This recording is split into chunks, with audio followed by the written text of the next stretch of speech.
Pessoal, boa noite. Eu sou o Rodrigo, da Megalo. Vou começar primeiro pedindo um favor para todo mundo, tá? Desculpa aí por essa confusão do áudio. Eu acabei de testar, não sei o que aconteceu.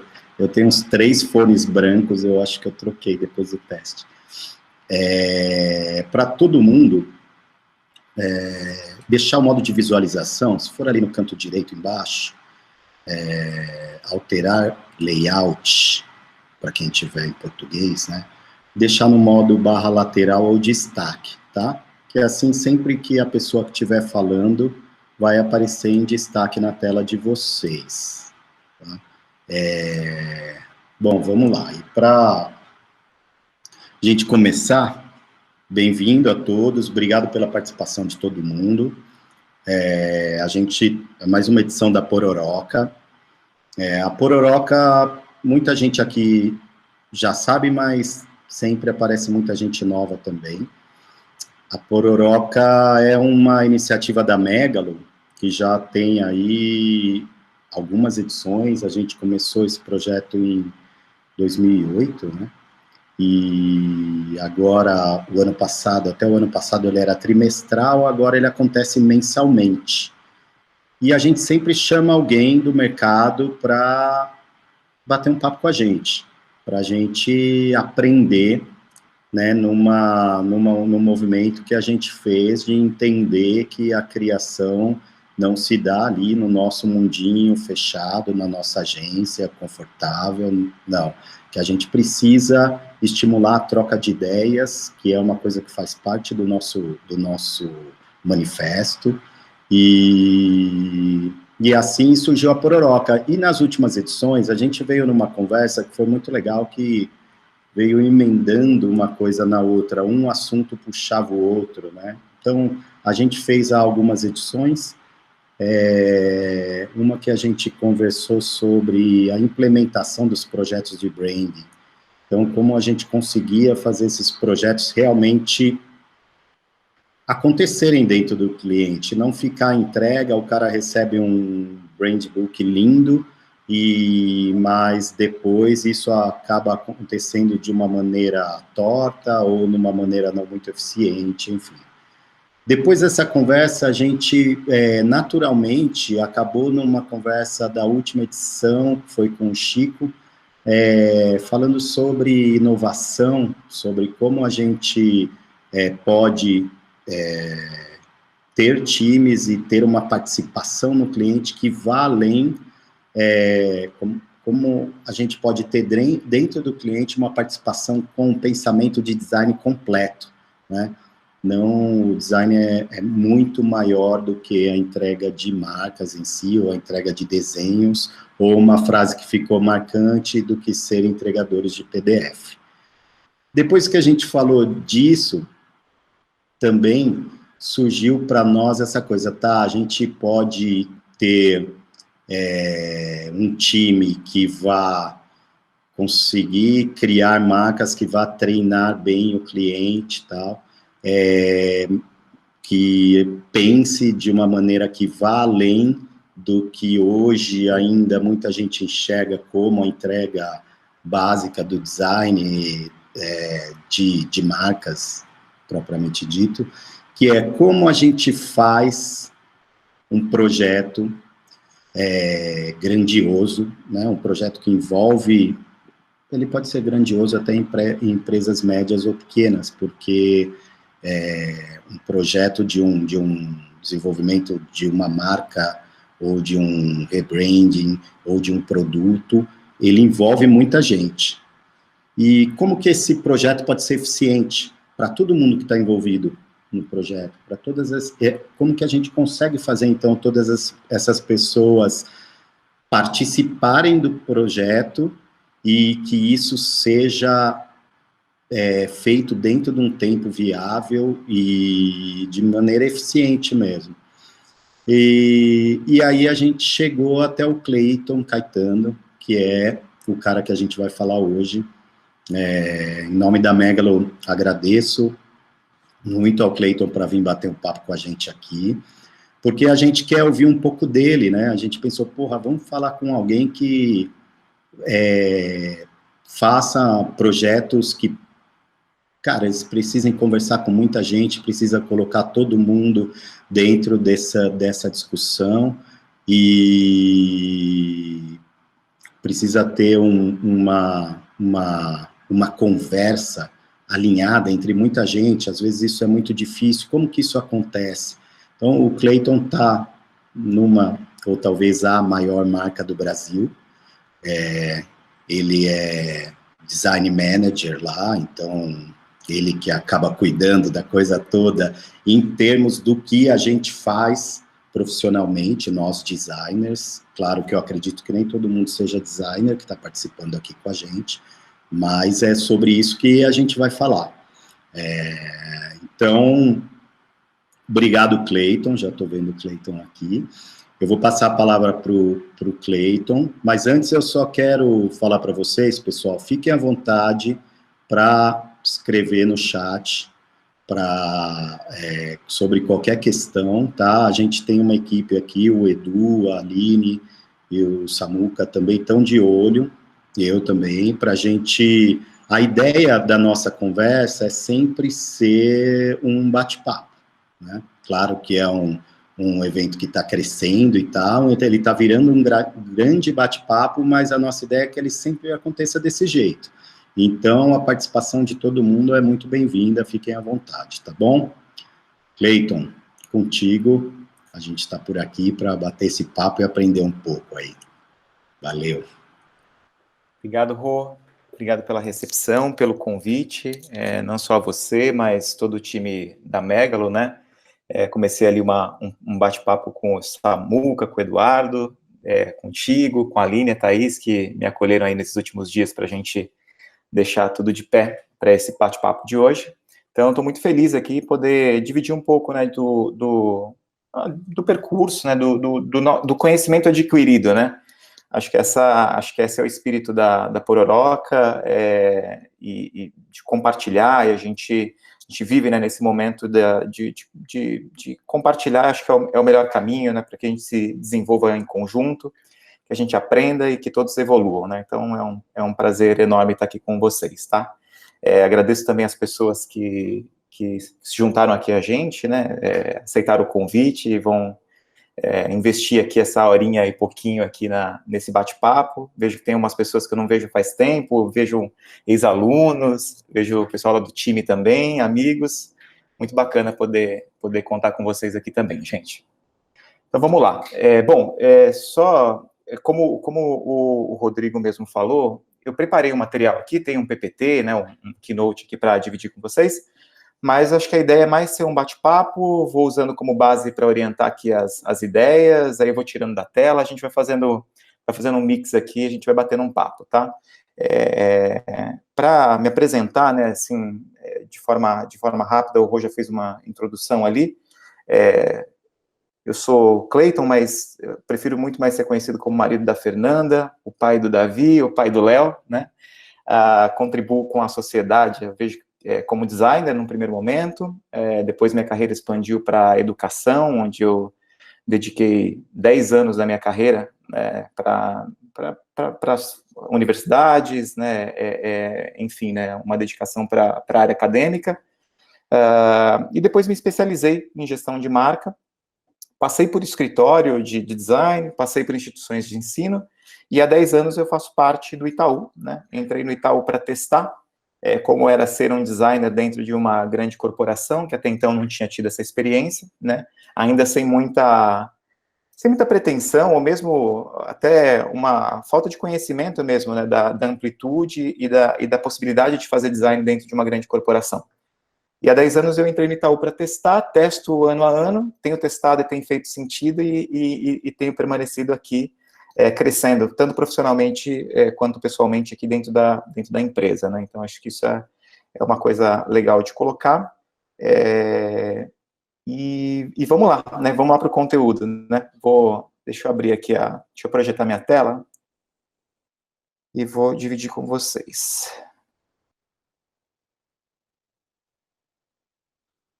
Chegou aí? Ainda não. Para mim, ainda não. Ainda não? Peraí. É a pergunta que não quer calar, né, gente? Se a tela chegou, se a imagem chegou, se projetou a imagem. Agora acho que tá indo.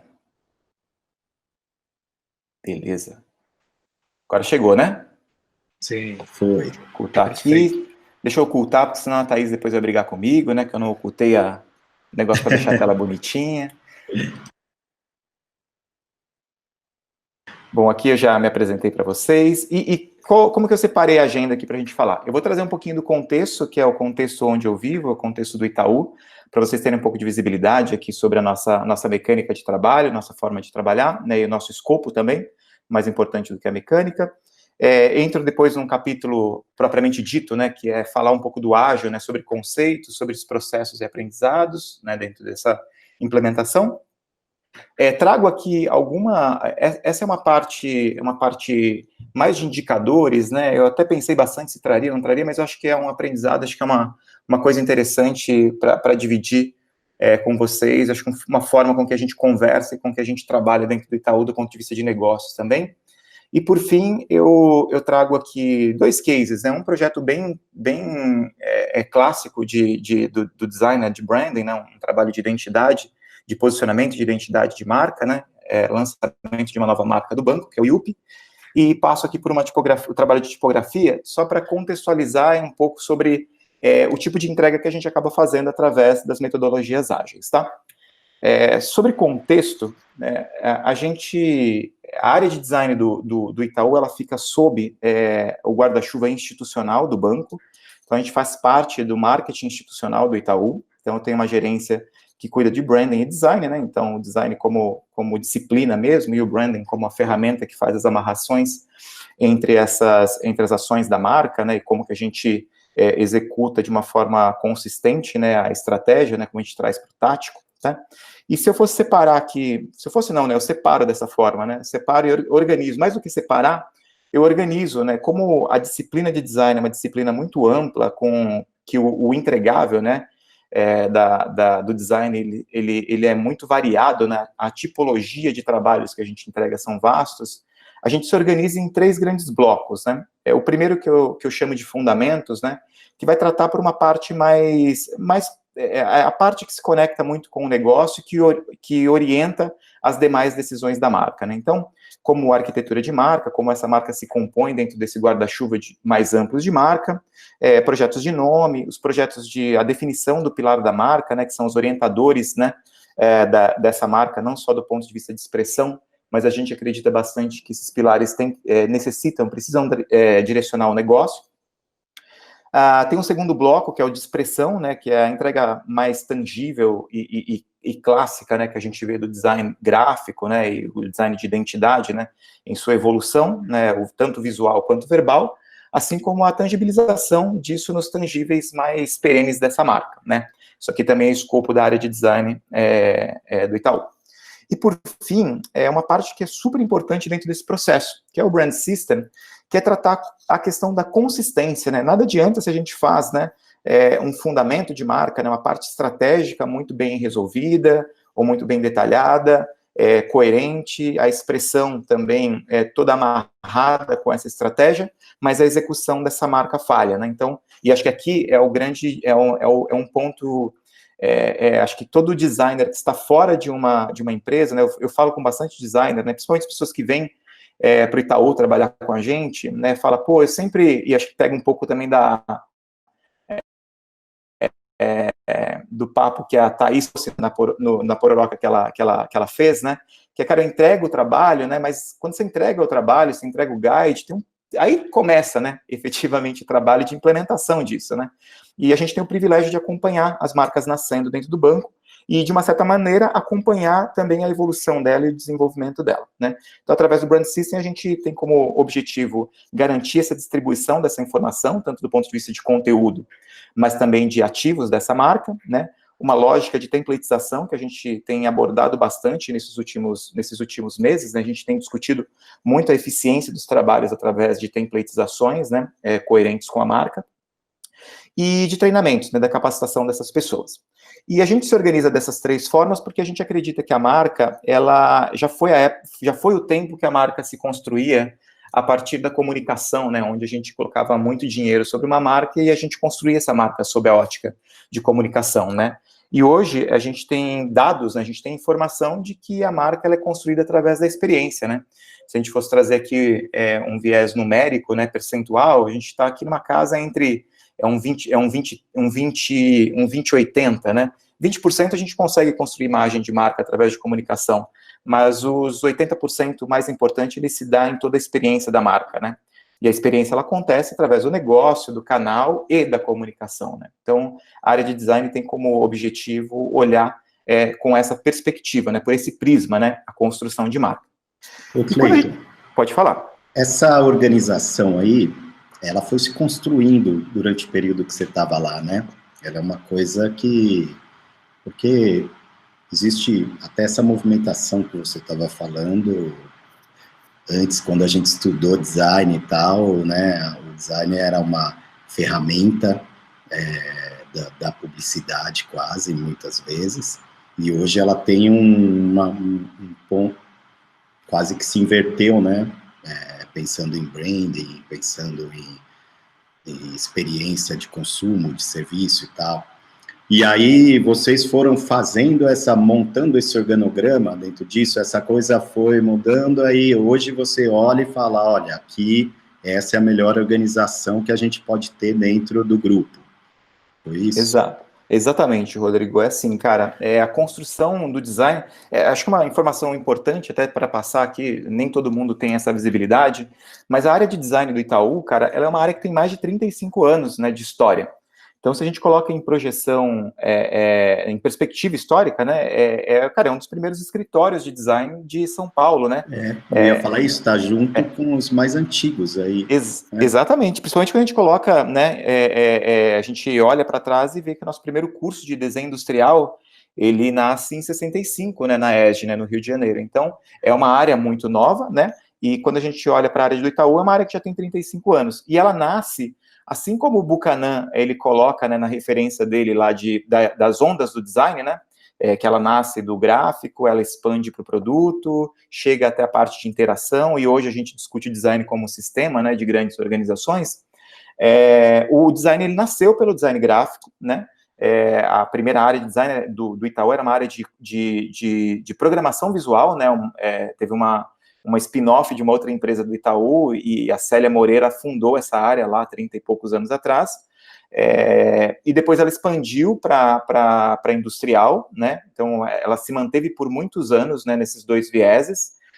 No início da transformação digital do banco, ela expandiu para o digital, né, começou a ter a área de digital, serviço, e a gente foi construindo, e a área de identidade, né, que hoje ela se configura como branding e design, ela também foi se moldando e ela foi se formatando, né? Hoje a gente tem uma estrutura diferente no banco, onde a gente tem uma área de CX, né? E temos uma área que cuida da marca dentro do marketing, que é a minha de brand design, né? Então a gente trabalha em sinergia no dia a dia de trabalho, mas em estruturas e diretorias diferentes, né?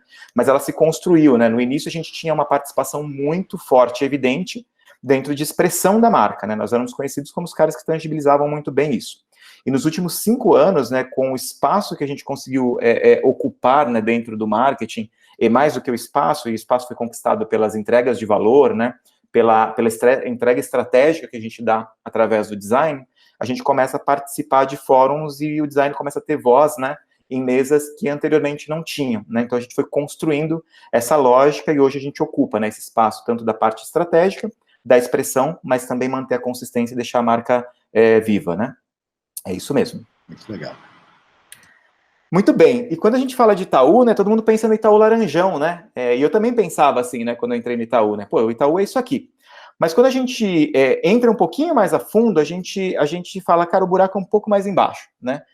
O Itaú ele é constituído por diversas, né, marcas, né? Ele tem uma estratégia de marca, uma arquitetura de marca, né, bem diluída, né? Eu tenho para todas as caixinhas, eu tenho marcas ali dentro de uma estrutura, digamos, básica, né, de master brand, submarca, endossadas e marcas independentes, né? Então, a gente tem o Itaú Laranjão, com todos os seus segmentos e atendimentos, né, por nicho, né, de público, né, que vai desde o varejo, passa pela alta renda, vai para os negócios de atacado, mas a gente tem as nossas submarcas, monoliners, e uma atuação também dentro de frentes socioculturais do banco, né, como Espaço Itaú de Cinema, Itaú Cultural e assim sucessivamente, né.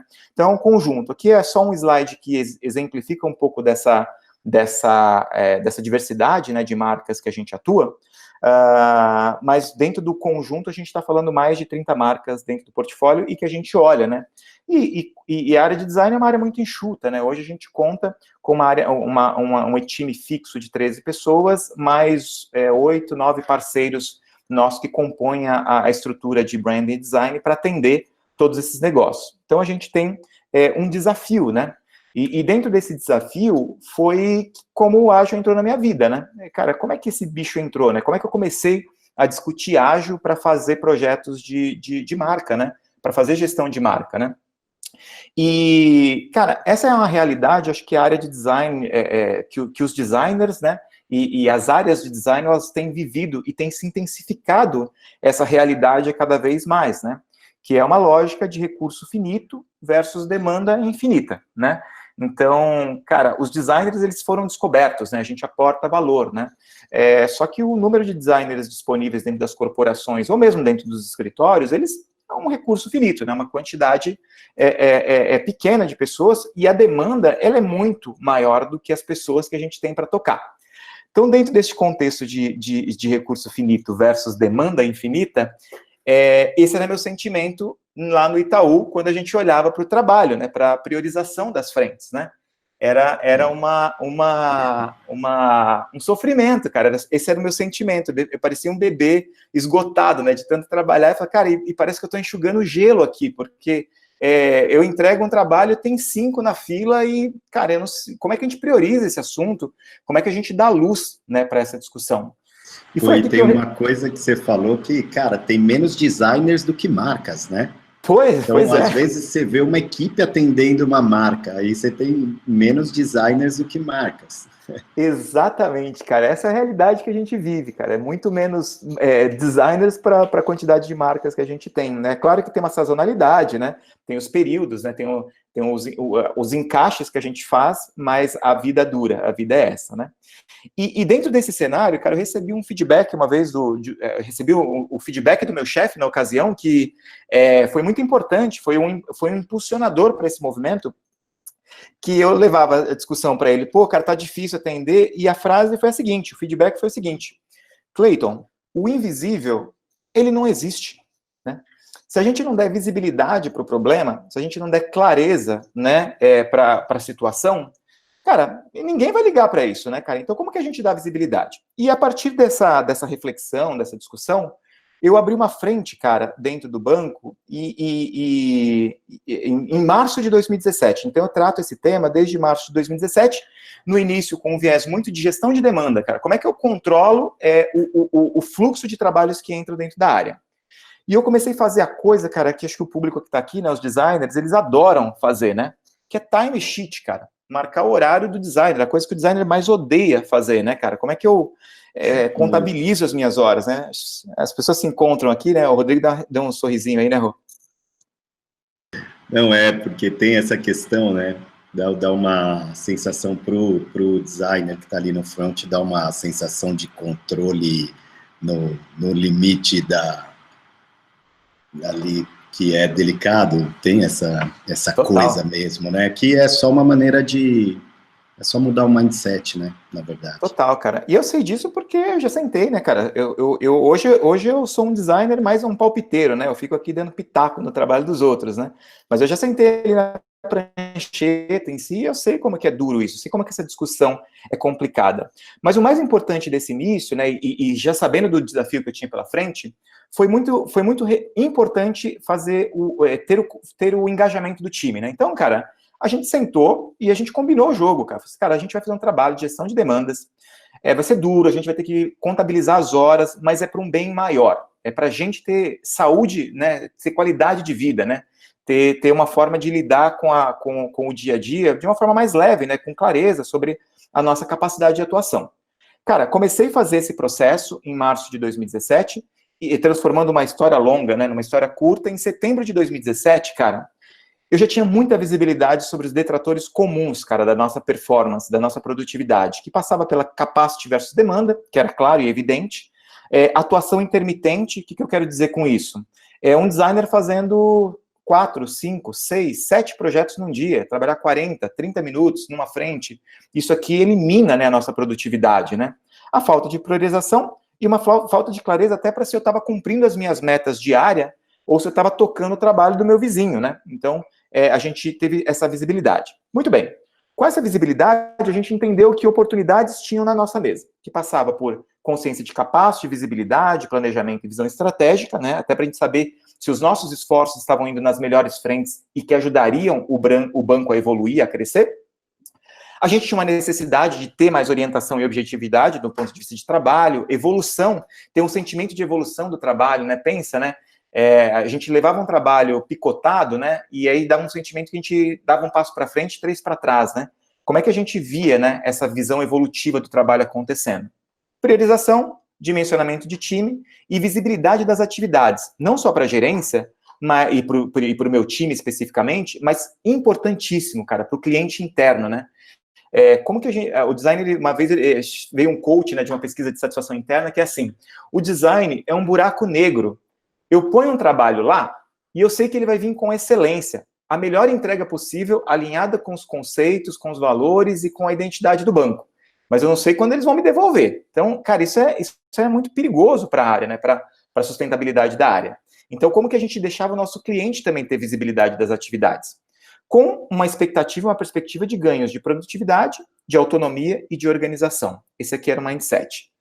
Só que esses ganhos, eles não poderiam vir desassociados de 3 coisinhas, caras, de três indicadores também que a gente olha com muito cuidado, que é qualidade, eficiência e felicidade, cara.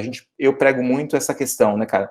O time, para performar bem, para entregar coisas boas, ele tem que estar feliz, cara. Então, a felicidade, ela está totalmente atrelada à qualidade e à eficiência das entregas.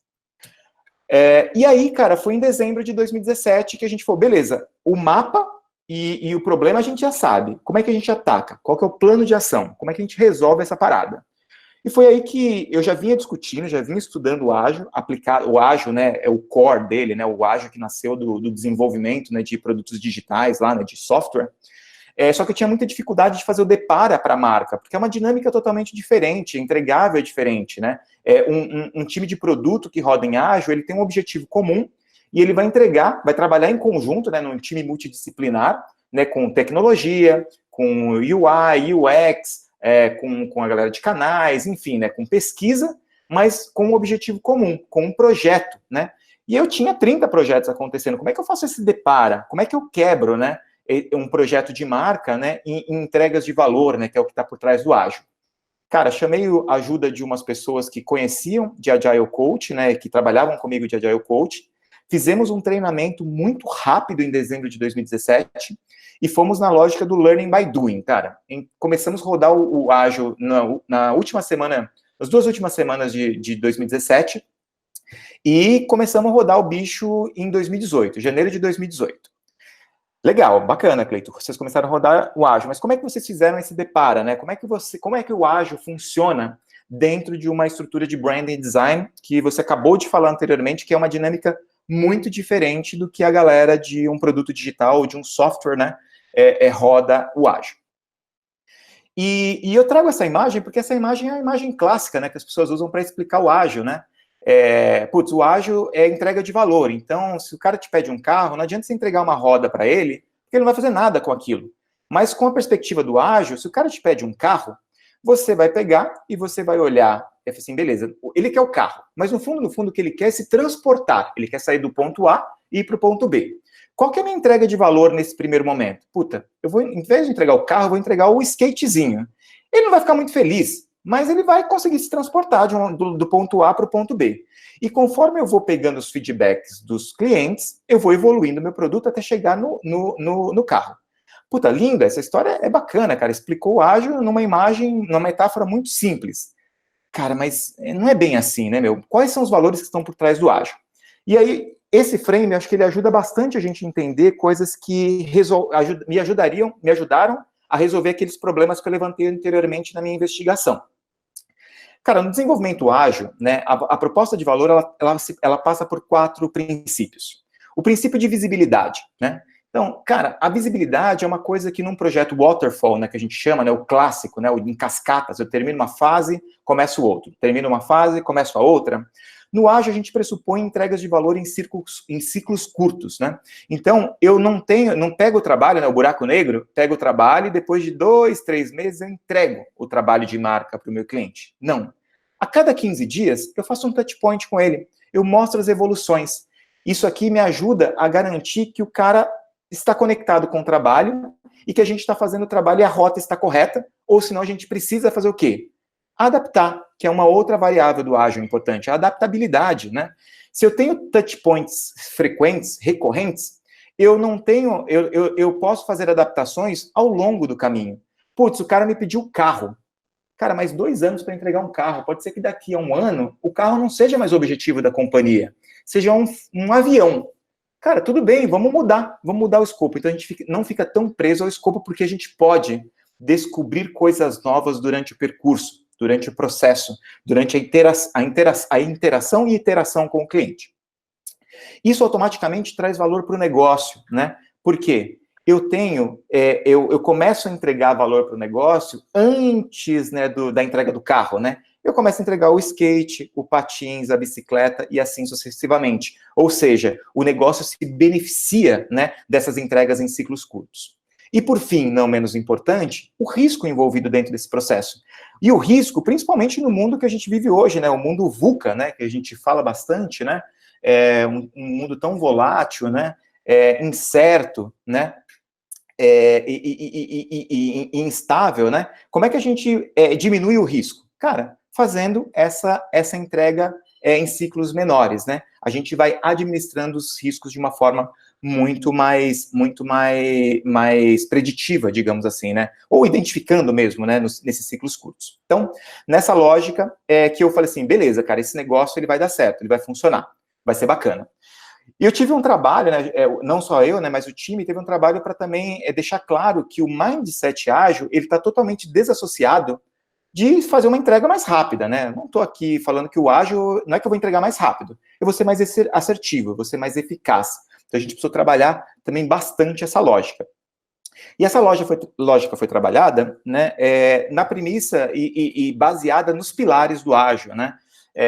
Que o Manifesto Ágil, ele nasce, né, no início da década de 2000, ali em 2001, né, e ele nasceu dentro de um contexto, como eu falei, né, do desenvolvimento de softwares, né, onde um grupo lá, 17 caras, se reuniram numa sala um dia para discutir como melhorar, né, o desenvolvimento de novos produtos, e eles elencaram, né, 4 princípios que se sobrepõem a outros princípios que eram vividos no dia a dia de desenvolvimento, que parte do pressuposto que indivíduos e interações, eles são mais relevantes do que processos e ferramentas. Assim como o software funcionando, é mais importante que uma documentação abrangente, detalhada, especificada no detalhe, né, daquele software, né? A colaboração com o cliente é muito mais importante, né? Ela está na frente da negociação de contratos, assim como responder às mudanças, ela está à frente do que seguir um plano, né? Putz, cara, você me pediu um carro. Beleza, mas agora eu não preciso mais do carro, cara, eu quero o foguete. Não, você me pediu o carro, eu vou até entregar o carro e depois a gente faz, né? Então, quando eu olho para esses princípios, eu falo, cara, isso aqui tem tudo a ver, cara, isso aqui vai funcionar, né? Vamos trazer isso para a nossa vida, porque o ágil, ele é um modelo mental, né? Ele passa por uma lógica, é uma mudança, né? Como o Rodrigo até trouxe, né, cara, assim, essa coisa de mudança de perspectiva, né? Se para o designer, no momento, fazer o time sheet é boring, é chato, cara, como é que a gente muda a perspectiva para explicar para o cara, né, o porquê? Não é que você precisa fazer o time sheet pelo time sheet, mas você vai preencher uma planilha ou um software, whatever, para que no futuro você colha um benefício de entender e mensurar melhor o seu trabalho. A dinâmica muda, né? Mudança de perspectiva, mudança de mindset. E quais são o modelo mental, né, por trás do ágil? Ele passa por uma questão de transparência e autonomia, né, das pessoas, do time, né, da relação, né, entre cliente, parceiro, cliente final, cliente interno, enfim, ele tá incutido dentro da metodologia ágil, né, esse pensamento. O foco no usuário. E quando eu vejo foco no usuário, cara, qual é a disciplina, qual que é a área de atuação que não esteja mais conectado ou deveria estar mais conectado com a voz do cliente do que o design, né? Isso aqui tem tudo a ver com a gente, cara. A gente tem que ser, nós somos a bandeira, né? Nós temos que ser a voz, né? Dentro de qualquer fórum que a gente esteja, né? É ser a voz do usuário. Acho que essa é a premissa, né? A premissa básica de um designer, né? De se colocar, né? De fazer o seu projeto não para você, né? Ou porque você acha, ou porque você gosta, mas porque o usuário precisa, o usuário apontou, o usuário identificou ou apresentou algum tipo de oportunidade para a gente. E por fim, não menos importante, a flexibilidade para as mudanças. E isso, cara, é o que eu mais vivo no meu dia a dia no Itaú, cara. Acho que acho que o nosso maior trabalho, o nosso maior benefício, né, a nossa maior, onde a gente agrega maior valor dentro da corporação, em ser envolvido no início do problema. Então, assim, cara, não me envolve no final para eu dar a sua solução que você já tem na sua cabeça. Mas se você me envolve no começo, né, eu consigo te ajudar mais, né? Eu consigo ser mais propositivo, eu consigo identificar. E a gente recebe, cara, muitos briefings que o primeiro trabalho é arredondar o briefing, cara. Nossa primeira entrega de valor cara, você está me pedindo isso, mas olha para cá, né? Liga esse ponto A com esse ponto B. Então, assim, a gente acaba entendendo no decorrer do projeto que a gente precisa de flexibilidade. E essa flexibilidade de mudança, ela está totalmente associada com o modelo mental do ágil. E essas 3 variáveis, elas fazem com que a gente consiga entregar um valor constante, né? Em ciclos menores, né? Com observância, né? Sempre perene aqui no usuário, fazendo a quebra correta dos trabalhos para fazer uma entrega de valor constante e que faça sentido para o nosso cliente, tá? Cleiton, essa questão da flexibilidade para mudanças é uma coisa que envolve muito essa relação do que você chamou de touch points com o cliente, né? Porque às vezes você pode ter até uma percepção do seu time que é necessário mudar e por N fatores, né? Que talvez isso esteja embasado de alguma forma, mas isso não está alinhado com o cliente. Então, a coisa começa nesse caminhar junto aí, né? Para que a gente possa... Então, é um modelo mental que vai além da equipe de design só, né? Eu acho que é uma coisa que a gente tem que construir com os nossos clientes, internos ou não, né? E essa, Rodrigo, é a vantagem de estar dentro da corporação, estar inserido dentro do negócio. Então, assim, e o ágil, ele possibilita, né, esse momento de interação, né? O ágil, ele entrega oportunidade, né, de sentar com o cara e trabalhar junto, né? Trazer o cliente para a discussão e o cara até te ajudar, né, nesse desenvolvimento e nesse pivô, né, se a gente precisa pivotar um trabalho, o cara está na mesa. Então, essas decisões, elas são tomadas de uma forma colaborativa em conjunto. Isso é muito legal. E aqui a gente já começa a ver essa questão do trabalho, né, de design de uma forma multidisciplinar, né? E é multidisciplinar no nível área e no multidisciplinar no nível disciplina, atividade, né? Matéria que a pessoa lida, né? Sim. Agora, essa metodologia, de algum jeito, isso você que trouxe para a equipe design, ou isso de algum jeito acontece no banco também? Seus clientes têm alguma familiaridade com isso, ou você foi construindo isso junto com esses caras, com a maneira da equipe trabalhar e tocar os projetos e tal? Boa pergunta, Rô. É assim, cara, desde que o banco começou com a transformação, né, digital dele, isso há 8 anos atrás, eu posso dizer que tem uns 5 anos que o banco começou a fazer uma mudança, principalmente pela área de tecnologia, de onde o mindset migra, né, de onde eu trouxe esse mindset. Então, toda a área de canais de tecnologia do banco já operava em ágil, né, e eu via aquilo, mas muito de longe, né. E a gente conversava, cara, esse modelo de trabalho, dentro em breve, ele vai migrar para todas as áreas do banco, né? Então, eu comecei há 3 anos atrás esse pensamento, mas hoje, e essa agenda hoje, ela está presente em todas as áreas. O marketing do banco, ele virou para começar a rodar em ágil tem, quase 1 ano, né? Então, assim, eu comecei a rodar ágil 2 anos antes que o marketing. Então, pensa, eu era inserido dentro de um ecossistema, dentro de uma comunidade que não necessariamente sabia do que eu estava falando. E foi meio tenso no início, né? Eu falava sobre priorização, eu falava que, puta, para entrar uma bolinha tem que sair outra, e os caras, opa, não é assim que eu trabalho. Qual é que você fala não para mim e eu não posso falar não para o meu cliente? E eu falava, você acha que quem está errado? Eu ou você? Né? Então, foi um desafio, cara, porque a gente começou a rodar. Hoje o banco inteiro começa a fazer essa movimentação. Existem áreas que não trabalham no modelo ágil, mas pelo menos o marketing em si a gente já começa a fazer uma virada. Está num processo de evolução, de aprendizado, mas a gente já começa a falar a mesma língua também, tá? A antecipação também deve ter sido importantíssimo, porque é melhor eles estranharem no começo e você ter algum tipo de problema do que depois, se está todo mundo rodando isso e a tua equipe não consegue atender, né? Importantíssimo, cara, foi crucial, e hoje a gente colhe os frutos disso, cara, a gente colhe totalmente os frutos disso. Nós somos conhecidos como uma referência do ponto de vista de implementação deste modelo e de priorização dentro do marketing, né, as pessoas reconhecem muito na gente esse pioneirismo, né, dentro de uma estrutura de marketing, isso é muito bacana, isso é um motivo de orgulho para todo o time. A prova ali, né, da importância da inovação, né, de você estar de olho no que tem de melhores práticas aí para trazer o quanto antes, né? É isso aí, exatamente. Então, tem uma pergunta aqui, da Patrícia, vou ver aquela pergunta aqui, ó. Vocês envolvem pessoas de outros departamentos nesse processo? De todos os departamentos, cara, eu tenho um slide aqui que daqui a pouco vai evidenciar bastante essa questão. Boa. Quando a gente fala todos de departamentos, vocês vão ter um pouco de visibilidade do que são... Eu não trouxe todos os departamentos aqui, mas um pouco do nó que a gente tem que amarrar. Eu falo sempre para um designer que chega do mercado para trabalhar no banco, eu sempre dou... eu falo assim, gente, eu falo assim, cara, segue a dica do titio Cleiton, né, que já está 10 anos no Itaú. Fazer o trabalho, né, dentro do Banco Itaú, né, ou nem é do Itaú, de qualquer grande corporação, eu vejo isso de outras pessoas que eu tenho contato, e a realidade é a mesma. Fazer o trabalho de design dentro do banco, cara, é a parte mais simples, cara. Isso aqui é onde a gente domina, a gente vai com o pé nas costas.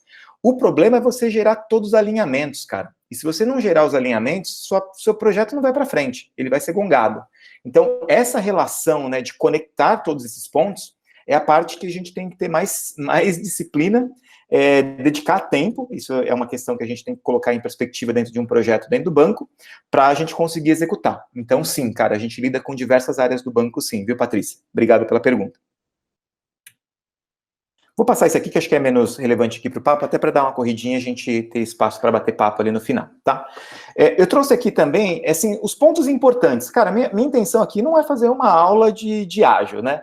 Mas é passar os highlights, alguns pontos que eu acho que pode ajudar para quem quiser começar a se dedicar sobre o tema, olhar, entender isso como alguma oportunidade de desenvolvimento pessoal, ter um pouco de visibilidade. Mas, assim, o ágil pressupõe ciclos curtos, né? Então, cara, nós definimos lá, você pode fazer um ciclo de uma semana, eu decidi no início fazer um ciclo de 2 semanas, eu permaneço com ele até hoje. Então, a gente roda, que a gente chama de sprint, né? Que é o período de trabalho, é uma sprint de 15 dias, né? E 15 dias corridos, a gente está falando de 10 dias úteis, né? No geral aqui de trabalho, né? São 2 semanas de trabalho. Muito bem. O modelo de trabalho são times pequenos e fixos, né?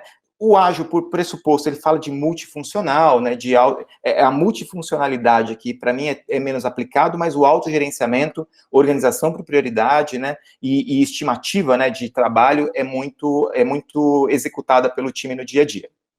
A gente tem os atores, né, para que o ágil funcione, a gente tem atores, que são os papéis e responsabilidades, né, dentro do ágil. O primeiro é o Product Owner, né, esse cara, ele é o dono do negócio, digamos assim, ele decide o que entra e o que não entra na sprint, ele conhece do negócio. Muito bem.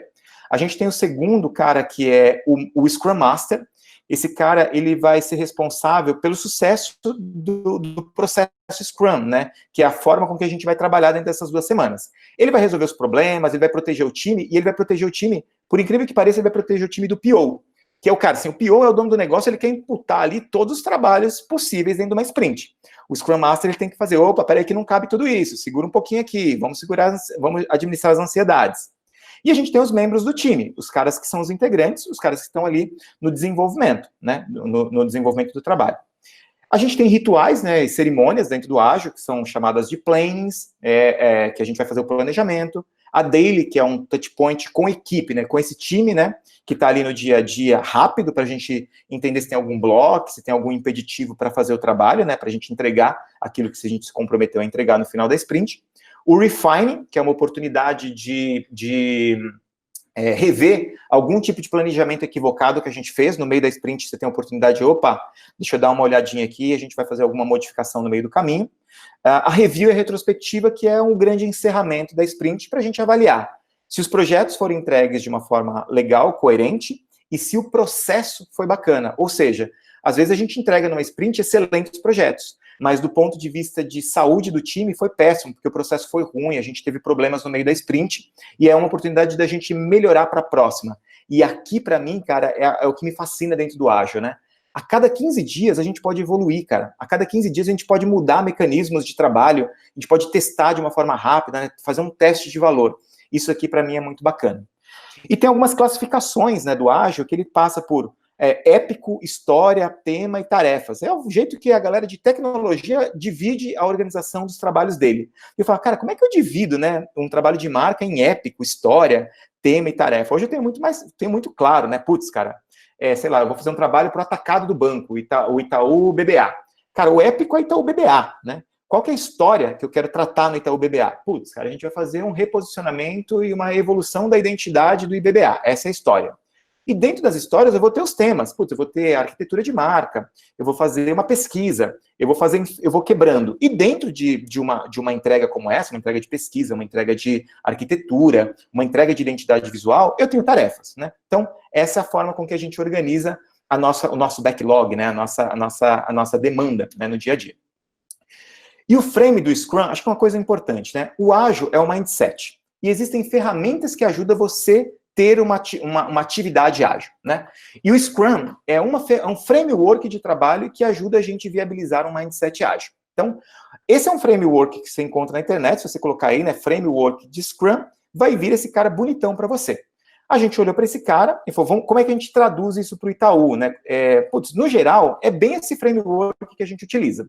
Tem um pequeno deparo que a gente faz aqui no nosso framework, que ele introduz mais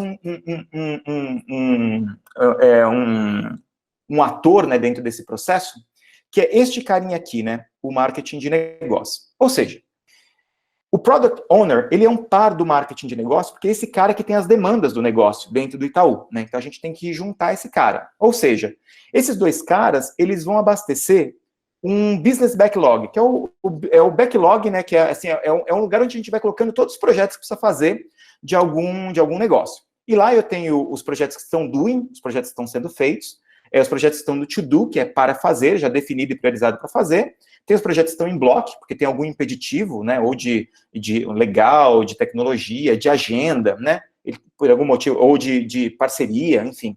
Ele está num bloco, no backlog. E tem os projetos que estão no backlog lá, assim, uma hora a gente precisa priorizar esse bicho, né? A gente faz uma conversa com este cara, uma conversa conjunta, porque eu entendo do negócio de design, né? E o Product Owner, normalmente, ou sou eu, gerente, hoje em dia, os meus coordenadores, eles fazem esse papel aqui de Product Owner dentro das unidades de negócio, né? Inclusive, Júlia Hayad está aqui nos acompanhando, obrigado por prestigiar, Ju. Ela é uma das Product Owners daqui do meu time. E ela faz essa conversa com o negócio e prioriza, né? O que a gente vai fazer e o que a gente já está fazendo, a gente vai manter fazendo, e o que a gente vai precisar fazer, novos projetos. Isso aqui compõe o Sprint Backlog. Então, é o backlog que eu vou tratar naquelas minhas 2 semanas.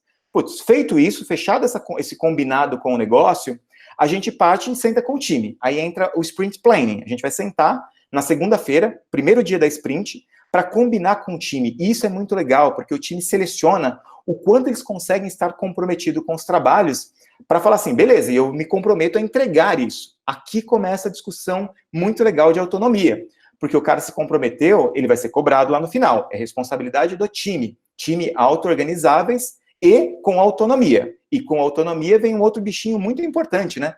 Que é responsabilidade, né? Então, às vezes as pessoas querem autonomia, mas não querem responsabilidade. Então, essas coisas, elas mandam de mãozinhas dadas, né? Muito bem, o time organiza e fecha o Kanban da sprint. Kanban, de novo, é uma outra ferramenta que ajuda a gente viabilizar o ágil, né? Kanban é aquela estrutura de caixinhas, né? Que vem da indústria automobilística, né? Lá dos japoneses, né? Da Toyota. Doing, to do e done. Putz, os trabalhos que a gente está fazendo é para a gente ter uma gestão visual. Então, vira e mexe, eu entro lá e olho para o nosso Kanban e vejo como está sendo o processo, o progresso da sprint, né? É uma oportunidade para eu fazer uma gestão visual, os coordenadores fazerem uma gestão visual e o próprio time fazer essa gestão visual do que está rolando na sprint, né? E a gente começa a rodar essa sprint. Essa sprint tem de 2 semanas, como eu falei para vocês. A gente tem cerimônias diárias, né, que são as dailies, ou seja, o que é o daily? Daily é uma reunião rápida. Antes da pandemia, a gente fazia o que o Agile manda, que é você fazer uma reunião de pé, justamente para você cansar e você não ficar mais do que 15 minutos nessa reunião. Então, uma reunião rápida, de início de dia, para você falar. Tem 3 objetivos numa daily. Você falar o que você fez no dia anterior para atingir o objetivo da sprint, o que você vai fazer hoje para atingir o objetivo da sprint, e se você tem algum bloqueio, se você tem algum bloco, alguma dificuldade que te impede de entregar aquilo que você se comprometeu. Então, a daily tem esse papel. A gente tem aqui o Scrum Master, né, que faz esse gerenciamento. Isso é uma coisa muito legal de falar. No início, como eu falei para vocês, eu comecei no Learning by Doing, né? E eu não tinha todos esses papéis, não tinha essas responsabilidades. Então, eu acumulei o chapéu de Product Owner com o chapéu de Scrum Master, que é o que o Agile abomina. Ele fala, cara, essas pessoas não podem fazer isso. Não pode ser a mesma pessoa, porque o Product Owner quer enfiar coisa, o Scrum Master tem que gerenciar, né? E tem que fazer a coisa acontecer da melhor forma possível. Como eu não tinha condições de contratar ninguém para fazer isso, né? A gente faz o jeitinho brasileiro. Eu usava o chapéu e ficava trocando o chapéu, né? No decorrer da sprint. Hoje a gente já evoluiu, né? 70 sprints nas costas. Você hoje mentia para si mesmo, né? Eu encarnava, cara. Tipo, trocava o chapéu. E falava que não, eu fazia aquela encenação, né? Mas, rapidamente, cara, o time foi absorvendo a metodologia e hoje a gente tem o Scrum Master da rodada. Então, a cada sprint, a gente gira o time e tem um cara que toca essa frente, tá? E aí, por fim, termina a sprint, a gente define. Putz, esse trabalho ele vai continuar, a gente teve alguma interação, a gente conclui ele mesmo, e ele é um trabalho potencialmente, ele tem potencial para ser entregue para o cliente, ou não, ele vai entrar num outro ciclo e a gente vai continuar a vida, tá? Essa daqui é a lógica do ágil implementado, né? Do framework de Scrum que a gente aplica hoje no dia a dia lá no design. Alguma pergunta aí dentro desse processo? Não sei se falei muito rápido, se falta alguma outra informação que as pessoas queiram saber, fiquem à vontade, tá? Então, tem uma questão, cara, que surgiu agora no final dessa fala. Você acha que é possível, pela experiência de vocês, preverem, por exemplo, você tem a demanda, não? Vocês conseguem prever, ou quanto prever, se a cada 15 dias, o que é possível entregar, por exemplo, deixar pré-agendada uma conversa com o teu cliente interno? Vocês acham Total. O que você falou? Total, bom, cara. A gente chega a 15 dias, a gente não sabe, né? Mas você acha que é possível? Realmente vai precisar do desenvolvimento, após o desenvolvimento, que vocês vão ter uma ideia melhor? Não, total, cara. Assim, depende da fase, né, Edu? Foi o Edu que perguntou, né, Edu? Isso, perdão. Imagina. Eu tô sem ver vocês aqui, tá, gente? E eu ia fazer o experimento de ficar tirando da tela, mas vai ficar demorado eu ficar voltando para a tela, tá? Por isso que eu tô aqui só olhando para o meu slide, tá? Então, depende muito da fase do projeto, se é uma parte de entendimento, né? É claro que a gente marca reuniões com os negócios já de largada para entender, dependendo da fase de investigação, de criação, a gente depende muito do tipo da entrega, mas no geral, e a gente tem aprendido, tá? Isso também foi um processo de aprendizado, não foi tão no-brainer assim, sabe? Putz, cara, a gente em 15 dias a gente precisa marcar essa reunião. Mas hoje o time já tem muita autonomia e muita tranquilidade para falar, cara, se eu tenho uma entrega no final da sprint, né, para o superintendente do marketing, né, lá no final, eu preciso fazer um touch point com a galera no meio da sprint. Então, o designer já buca, já vai fazendo a organização dele para que ele chegue para o superintendente no final da sprint com a coisa alinhada. Putz, eu preciso da sua visão nesse trabalho, Cleiton. Já tem que puxar minha agenda, porque a agenda, hoje em dia, no banco é a coisa mais concorrida, né? É a pepita de ouro, né? Então, é quase uma disputa de serra pelada, né? Para você ficar encontrando lá espaço na agenda. Então, Cleiton, eu preciso de uma agenda contigo daqui a 4, 5 dias. Puta, vamos procurar. E eu tenho oportunidade de ver isso na Daily, ou no WhatsApp, ou no Teams, enfim, né? A gente combina, a gente vai vendo aqui os melhores canais para poder fazer esse combinado. Mas é totalmente previsível, sim, tá? Dependendo da fase, do tipo de atuação e de projeto que a gente tem que fazer, tá? Olha, eu pensei justamente isso, cara, marcar agenda É terrível, cara. É os recursos mais escassos hoje em dia. Mas sabe uma coisa interessante também que a gente aprendeu, e a gente está evoluindo nas últimas 3 sprints sobre esse tema? A gente começou a perceber que a gente bucava, a gente priorizava o trabalho na sprint, só que o negócio não priorizava o trabalho na sprint dele, né? E aí eu falei assim, cara, aí você não consegue, eu não consigo avançar porque eu não consigo conversar com você. Então a gente está tentando ainda num período ainda embrionário aqui, a gente tem muita margem para evoluir, mas de casar as sprints, né, de casar as agendas, e que quando o cara de negócio prioriza um trabalho, que ele não prioriza só no design, que ele prioriza no negócio, que ele prioriza com ele também, né? Acho que essa é um aprendizado importante das últimas 4, 5 sprints aqui, tá? Legal, Cleiton. Agora veio uma pergunta da Fernanda, cara. Ela quer saber o seguinte: vocês se organizam em times por entrega ou é um time único de design com todas as entregas num único backlog? Cara, a gente está num período de transformação, né? Como até o Rodrigo pontuou lá no início, né? A nossa evolução sobre tipo de entrega, a nossa evolução também do ponto de vista de time, né? Até 2 meses atrás, há 2 meses atrás eu tinha um núcleo, né? Único, e a gente se auto-organizava para atender todos os negócios.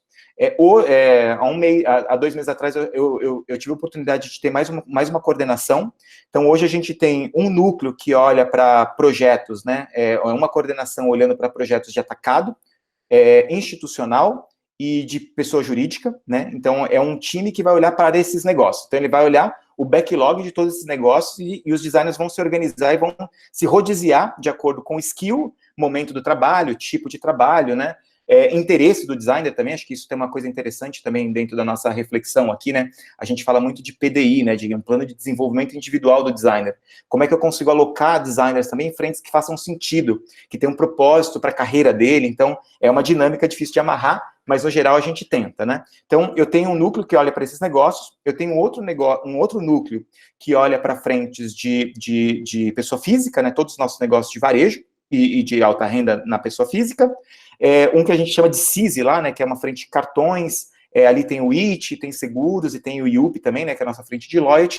Eu tenho essa outra estrutura que olha para esse grupo, mas também, né, tenho 6 designers dentro desse núcleo e eles se auto-organizam para atender as demandas. E eu tenho um terceiro núcleo, que é o núcleo do Brand System, que vai olhar para as frentes de consistência. Então, assim, eu tenho 3 grandes núcleos, mas dentro de cada um desses núcleos, eles têm que se auto-organizar, porque tem mais de um negócio, tem mais de uma iniciativa para cada núcleo desse que a gente tem no dia a dia. Perfeito, obrigado. Beleza? Então, vamos lá. Então, assim, cara, definido o modelo e tendo clareza sobre como a gente atuar, não tanta clareza, porque eu estou trazendo aqui o início da implementação do Ágil, a gente foi jogar, cara. Não tinha certeza do que se ia dar certo, se não ia, a gente foi pro jogo.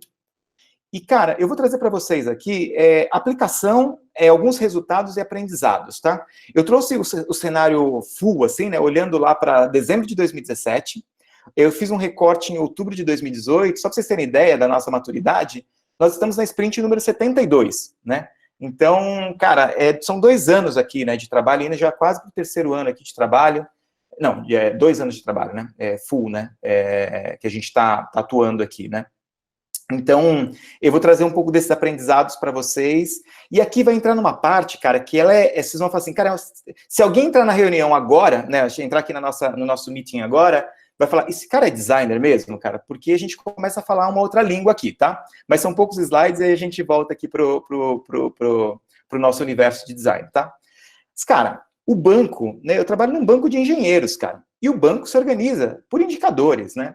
O negócio lê indicador, né? Então, eu não posso fazer diferente, né? Então, eu absorvi esse aprendizado. E acho que essa aqui é uma mágica, é uma dica bacana para quem começa, ou já está na área de design, mas quer cada vez ser mais estratégico, quer estar conversando mais com o negócio. Cara, você precisa falar a linguagem dele, cara, porque senão fica uma coisa viajante, né? Pô, o design é aquele cara que tem o criativo. Não, cara, design é processo, design é método, né? Não tem, a inspiração vem, 10% da coisa é inspiração, mas tem 90% de transpiração aqui, né? Então, assim, como a gente tira, né, essa áurea, né, do design? Cara, falando a língua do negócio. Então, eu uso muito indicador para conversar no banco, né? A conversa fica muito mais fácil. Esse é um indicador que eu tenho de produtividade, e mais do que falar do indicador, aqui é para trazer luz à evolução do ágil dentro da minha operação. Learning by doing, que eu falei anteriormente. Primeiro, Se vocês verem aqui, se vocês olharem aqui no gráfico, né, vocês vão ver que não tem sprint 1, 2 e 3. É porque a gente não media nada, cara. A gente começou e a gente foi fazendo. Então, a gente passou 45 dias fazendo, né? Da sprint 4 em diante, a gente começou a trazer mais metodologia, a gente trouxe uma questão de pontos, né? Eu pontuar, né? Essa é uma lógica eles chamam de poker plan, né? Cara, qual que é o esforço, né, que eu vou ter dentro desse trabalho, né? Quantos pontos que isso me consome? A gente começou a pontuar. É uma outra lógica, não vou entrar nesse detalhe de poker plan, e depois posso dar algumas dicas aqui para vocês se aprofundarem um pouco mais, quem quiser. Mas a gente pontua, né, a nossa lógica. E aí, eu tenho aqui, os laranjinhas são os pontos realizados, então, ou seja, pontos que a gente falou que a gente ia fazer, né, ou entregas que a gente falou que ia fazer e nós fizemos. O cinza é pontos em bloco, que teve algum impeditivo para a gente conduzir o trabalho. O amarelo é pontos que ficaram no to-do, ou seja, planejamos mal para um caramba e não conseguimos realizar, erramos feio. Pontos planejados é a linha azul e a verde é menos importante aqui para essa conversa. Muito bem. Então, olha só que interessante. Da sprint 4 para 11, era o samba do crioulo doido, né, cara? Aqui, olha só, né, meu? Porque a gente fazia, né? A gente errava bastante, né, cara? Então, tinha uma oscilação aqui no nosso gráfico, né? Putz, a gente deixava um monte de pontos a se fazer, tinha um monte de bloco, porque não combinava direito com o negócio, né? Então, era uma coisa que oscilava bastante. Mas, de repente, na sprint 14, a coisa começou a normatizar. A gente parou de ter pontos em to-do, a gente começou a organizar melhor os pontos, tinha menos bloco, começamos a realizar melhor o trabalho. Que mágica que aconteceu aqui, Cleito? O que aconteceu aqui? Cara, a gente achou um negócio que no ágil eles chamam de ritmo de esteira. O ritmo que seu time consegue entregar, a maturidade vai te dando consciência, putz, esse trabalho aqui de marca, eu levo tanto tempo, eu não vou conseguir entregar isso em uma sprint. Então a gente começou a acertar o ponteiro, cara.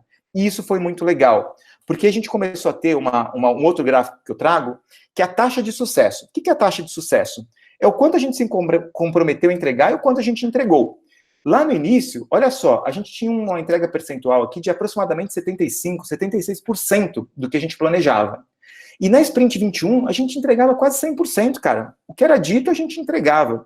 E isso é mágico, né, cara? Você fala, olha só, cara, isso aqui é evolução, né?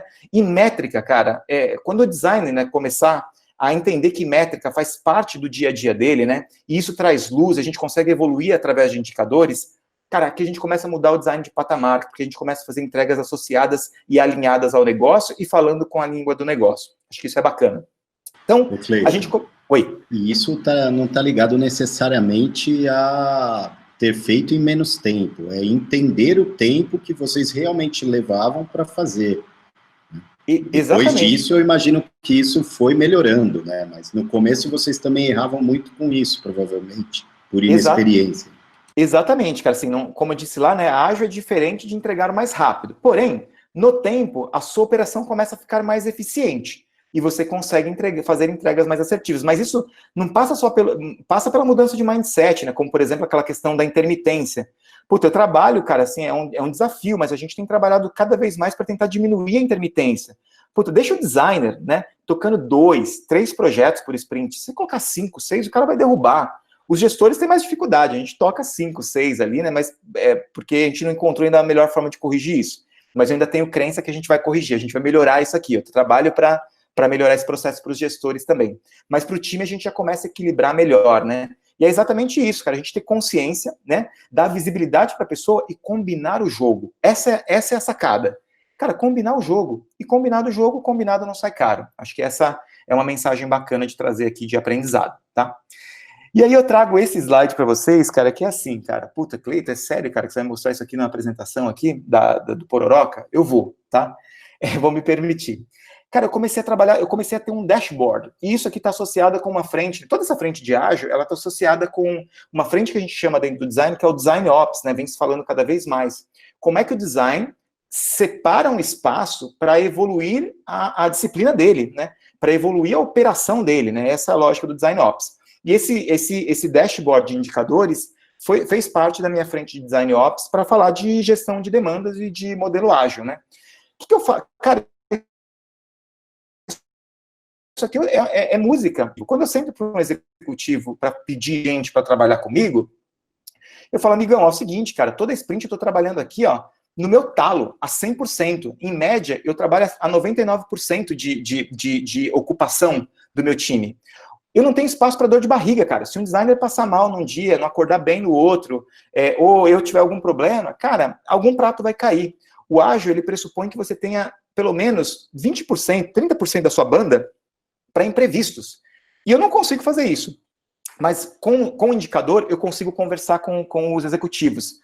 No geral, é muito difícil conseguir mais gente para trabalhar, né? Mas pelo menos a gente tem alguma conversa para melhorar a priorização. Cara, então vou fazer menos trabalho, né? Então vou cortar um pouco esse trabalho, não vai acontecer.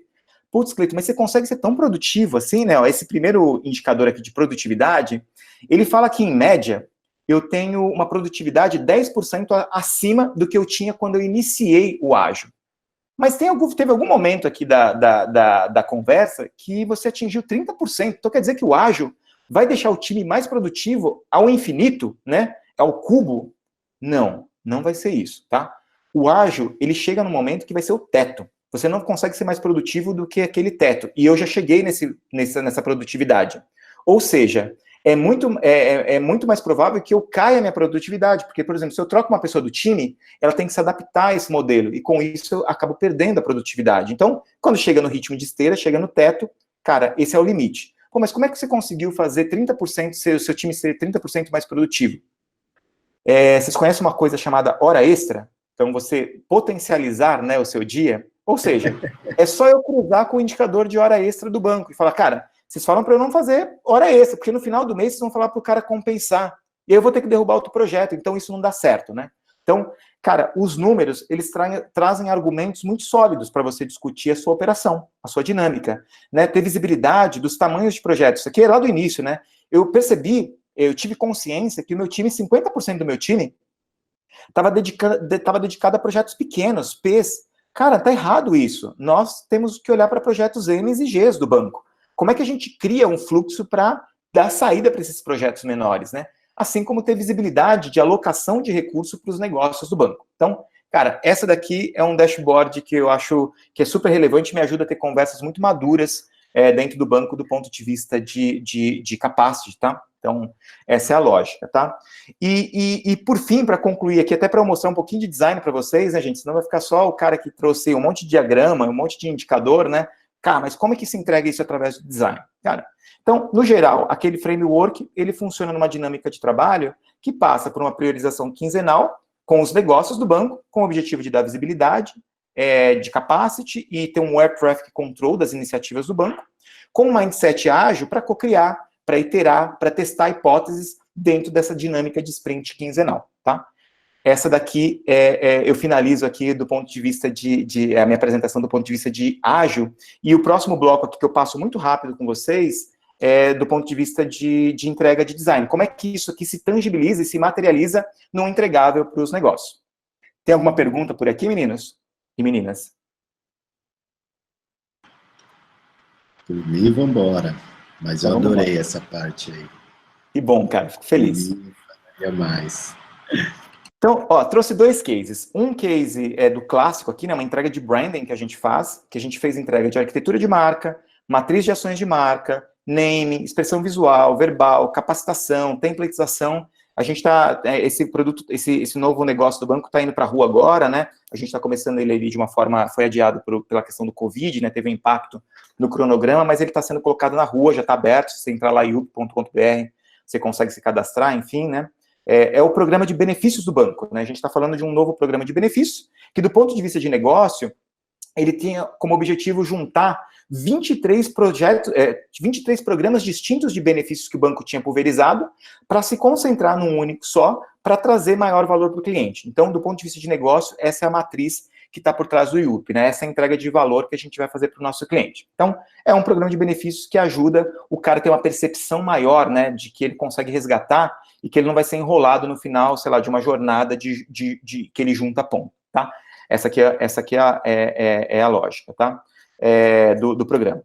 E uma coisa importante, né, que a gente acredita bastante do ponto de vista de design, é que as ações dessa marca, elas precisam ser direcionadas por alguma matriz, por alguma base, né? E é o que a gente chama dos pilares dessa marca, né? E a gente tem utilizado uma tríade, né, simplificando, porque o banco é muito grande, muito complexo. Como a gente simplifica para as pessoas internalizarem aquilo e colocarem na prática, né?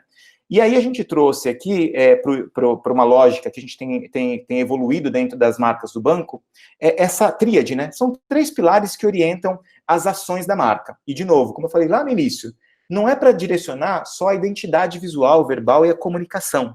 É para direcionar o negócio. É para direcionar quando a gente quiser fazer um tipo de produto novo. É para direcionar as nossas experiências, né, do produto. Então, o IUP, ele está estruturado em cima desses 3 pilares. A confiança, que está próxima, e criar vínculo, né, e criar vínculo de uma forma transparente com o cliente, que era um grande issue dos programas de benefício, né, o cara não conseguia resgatar coisas, isso criava uma desconfiança dentro do processo. O acesso, né, então, descomplicar e facilitar essa experiência. E não é só para falar de acesso, né, gente? É entregar uma experiência de acesso descomplicada. E, por fim, cara, como é que a gente traz um molho para essa brincadeira, né? Como é que a gente traz essa personalidade para a marca? O IUP fala sobre um pilar de felicidade. Cara, tem coisa mais legal que um cara que não tem oportunidade de viajar, de avião, enfim, conseguir resgatar depois de 2, 3 anos, né? Juntando ali, né, os pontos no cartão de crédito, uma viagem, né? E o cara conseguir fazer a viagem que ele queria. Cara, como é que a gente traz felicidade para esse momento? Como é que a gente celebra com o cara? Como é que a gente comemora essa conquista, né? Então, acho que isso aqui são os 3 pilares que orientam toda a parte de identidade visual. Eu não vou entrar no detalhe aqui, né, gente? É mais só para vocês terem a tangibilização dessa estratégia no dia a dia, né? Isso, uma característica do IUP, né? Ele conversa com todo o ecossistema do Banco Itaú. Então, ele conversa com os negócios de varejo e com os negócios de varejo de varejo base e alta renda, né? O personalité da vida, por exemplo, né?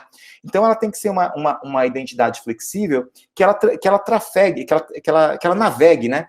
Nessas duas searas, né? Eu tenho aqui no universo de varejo, né, uma linguagem mais efusiva, né, com cores mais fortes, um predomínio das cores mais vibrantes de IUP, e eu posso ter uma linguagem mais neutra, mas ainda com a personalidade e a característica do IUP, tá? Os pilares também norteiam, né, e foi feito também através desse processo, e todo esse processo foi construído em conjunto, né, com as áreas parceiras, com as áreas pares, né. Então, ele orienta também o nosso jeito de falar, né. Então, o pilar de confiança, ele tem que trazer na mensagem que se é junto, é IUP, né, e ele tem que ter um tom de voz que chama para a conversa, né. O acesso, se é fácil, é IUP. Então, ele tem que mostrar que é fácil, né, e tem que fazer uma experiência fácil para o cliente, né. E se é felicidade, se é feliz, é IUP, né? Então, ele comemora, ele celebra. E isso, cara, permitiu que a gente fizesse um tom de voz muito legal, cara, assim, muito diferente do que a gente usa para o Itaú, porque a marca IUP permite que a gente faça, né, uma brincadeira como essa, né? Vamos fugir para outro lugar, Bailey, né? E fala, né, de pontos para a questão para o universo e para o ecossistema de viagem, assim como você pode brincar lá, né, que hoje é dia de IUP, bebê, né? Para uma campanha de benefícios, por exemplo, para o Rock in Rio do Itaú, né? Você tem essa liberdade, né? Então, essa daqui é a plataforma de marca e como que a gente desdobrou, tanto na identidade visual e verbal. Aí aqui, cara, eu acho que a parte mais legal, aqui é onde eu vejo o branding acontecendo mesmo, né? A gente fazendo a diferença para o negócio, né? Por exemplo, a nossa central, ela também fala, né? Os caras toparam, o negócio, como estava muito envolvido e comprou muito essa linguagem do IUP, eles toparam que a gente fizesse um tom de voz do seguinte, cara, quando você liga no IUP de madrugada, o tom de voz é o seguinte, né? A mensagem é assim: hey, você ligou para o IUP. Desculpe atender falando baixinho. É que todos os nossos atendentes estão dormindo agora. Mas não se preocupe que tem uma opção. E aí ele entra com a central de atendimento, enfim, né? Tem uma brincadeira ao domingo, né? Então ela tem uma marca que ela começa a entrar de uma forma muito forte na experiência. E mais legal do que a questão da central de atendimento, teve um episódio muito legal do IUP, que foi o seguinte: junto com o negócio, né, e a gente nessa relação, né, nesse trabalho multidisciplinar, né, entre áreas, né, a gente foi fazer o recrutamento das pessoas que iam atender na central de atendimento. E aí, os caras que já trabalhavam, né, que estavam sendo recrutados, já tinham experiência com central de atendimento, eles não conseguiam reproduzir a linguagem do IUP, ficava uma coisa dura, né, e cara, a gente conseguiu influenciar no negócio a ponto de fazer o seguinte: cara, então beleza, então o critério de seleção para a central de atendimento do IUP é você nunca ter trabalhado em uma central de atendimento. Olha que mágico isso, olha que lindo, né? Olha que coisa bacana, né? Que propósito bacana de marca, né? Você dá espaço, né? Ou dá oportunidade para outras pessoas que nunca trabalharam com isso, né? Ter o seu primeiro emprego, enfim, né? Eu acho que aqui é onde o branding começa a fazer a diferença, né? Então eu queria dar um panorama para vocês sobre um projeto, né? De marca, né? Um projeto de branding, aplicado, e ele foi aplicado num percurso, gente, de 1 ano e meio de trabalho, quebrado em várias sprints, né? Algumas sprints a gente não atuando, porque tinha algum bloco do negócio, tinha alguma definição, tinha pesquisa rodando, né? Então a gente veio construindo isso a diversas mãos dentro do banco, para deixar de pé essa marca, que daqui a pouquinho ela vai estar na rua com todo o seu protagonismo e com toda a sua energia também. Tem alguma pergunta aqui, gente? Eu tenho mais um case, só para fechar aqui o PPTzão. Cara, eu acho que é mais essa coisa que você falou de chegar até na equipe de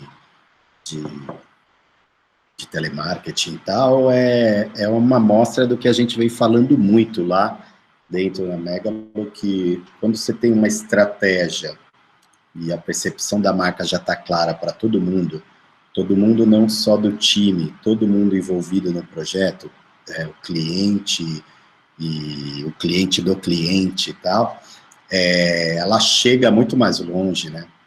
Ela cria, daí o desenho flui, o verbal vai para lugares que a gente nem imagina, assim, e chega a um nível de treinamento muito legal. Total, Rô. E assim, cara, puta, funciona a mil maravilhas, né? Não, cara, vira e mexe, a gente roda aqui umas mensagens tortas que saem no grupo, né? A gente fala, pô, cara, olha só, né? Então a gente tem muita oportunidade ainda, né?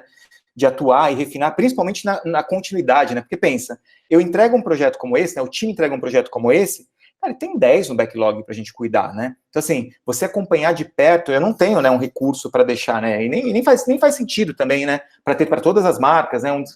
Seria um mundo ideal, mas isso aqui é um mundo utópico, né? Então, a gente acaba se virando dentro do que é permitido, criando mecanismos, criando ferramentas para melhorar esse processo. Mas, cara, de ter a oportunidade de se integrar junto com o negócio, e o negócio, sabe, você vai numa plenária do negócio, né, uma atividade do negócio, e os caras têm os pilares, sabe, falando, né, putz, cara, a gente tem aqui, né, putz, tem que ser feliz, né, tem que ser acesso, né, tem que transmitir confiança. Isso é muito rico, isso é muito mágico, isso dá orgulho de fazer parte de trabalhos que a gente consegue implementar com essa profundidade. E a partir daí, depois é o ajuste das marcas vivas que a gente fala, né? Aí vai ter todo o trabalho, a gente falou isso, acho que foi na Pororoca 9, 8, não sei, sobre isso, né? E você pontuou aqui, né? Depois que entregou é que o trabalho começa, muitas vezes, porque aí, e ele vai continuar, a gente sempre vai ter que estar de olho, porque talvez até esse tom, que hoje é demais, né, ele cria uma relação com a pessoa, né, ele cria uma sensação, um sentimento sobre a marca, mas depois as piadas mudam, né? Então, depois de um tempo, a sensação que a pessoa pode sentir já não é essa, e aí precisa se entender o que vai ser adiante, né? Você bem pontuou, né, cara? A marca é um elemento vivo, né? Um ser vivo, né? E ele precisa evoluir, né? Ele não pode ficar estático, né?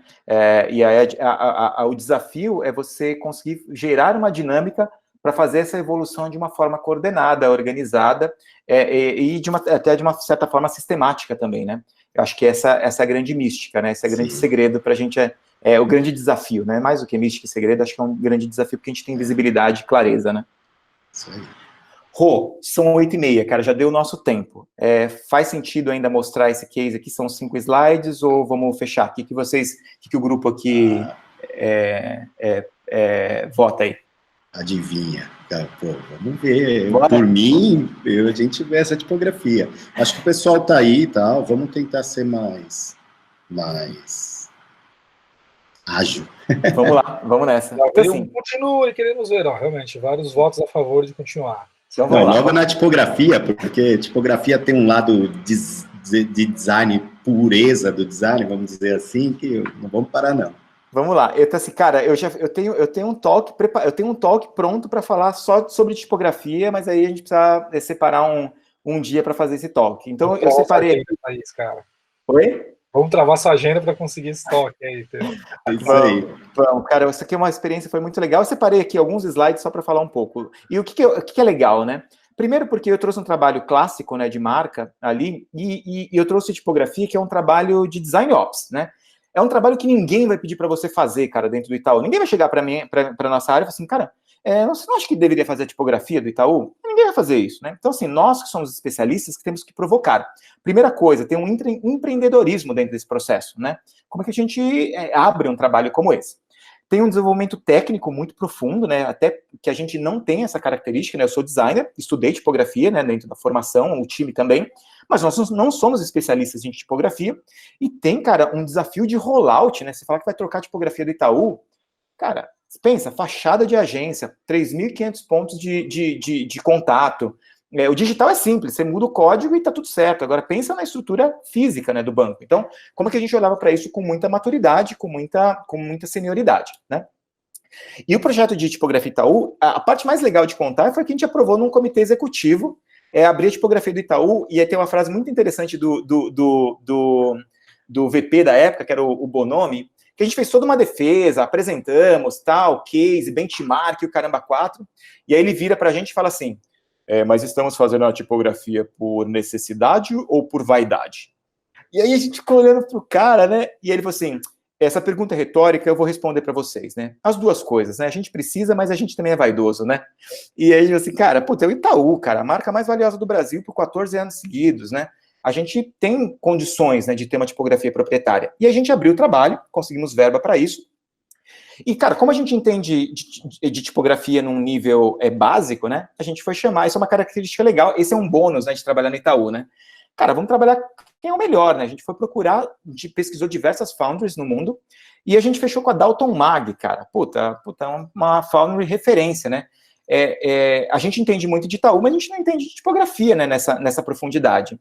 E os caras são os mestres da tipografia. Então, juntamos com o time da Dalton Mag, um trabalho a 4 mãos, tinha um briefing, né, porque é uma tipografia corporativa, né, tem uma restrição, eu não podia fazer uma coisa tão diferente da tipografia Myriad que a gente usava, mesmo porque a Myriad entrega, né, os pilares e os valores do Itaú, mas a gente tinha uma questão técnica dela, principalmente no ambiente digital, né? Então, a gente teve uns constraints lá para a Dalton Mag, e a gente permaneceu na mesma linha gráfica humanista, mas resolvendo muitas questões técnicas, né? A gente tinha um desafio de peso, né, da tipografia em kbytes, né? Cara, a gente reduziu, 43%, né, do tamanho do nosso pacote de tipografia, né? E o risco que a gente corria, principalmente com a transformação digital, era ter que usar, né, os nossos aplicativos estavam virando todos São Francisco para iOS e Roboto para Android, né? Cara, não, o Itaú precisa ter a sua tipografia própria. Então, a gente tinha que competir com esses caras, né? E foi bacana, discutimos lá, sentamos com a Dalton Mag, fizemos um puta trabalho legal com eles, e aí tem as características, né, da anatomia da tipografia, depois de fechada, depois de 10 meses de trabalho, claro, né? Que são esses cortes verticais, uma grande abertura aqui, né, nas tipografias para melhorar a legibilidade, né, maior definição aqui das bifurcações, baixo contraste na tipografia. Cara, pensa eu falando desses paranauês num comitê executivo com diretores executivos de tecnologia, né, porque eles eram uns sponsors, né, e eu estava aqui dentro da minha dinâmica ágil, fui lá falar com os caras, aí o dia que eu soltei na reunião, né, não, porque a orelha da letra, cara, os caras, não, Cleiton, aí você tá demais, né, cara? Puta, ainda bem que o Itaú contrata, tem vocês aqui, porque senão eu ia trabalhar só com Arial e a gente não ia entender nada desse assunto. Ainda bem que a gente tem os especialistas, né?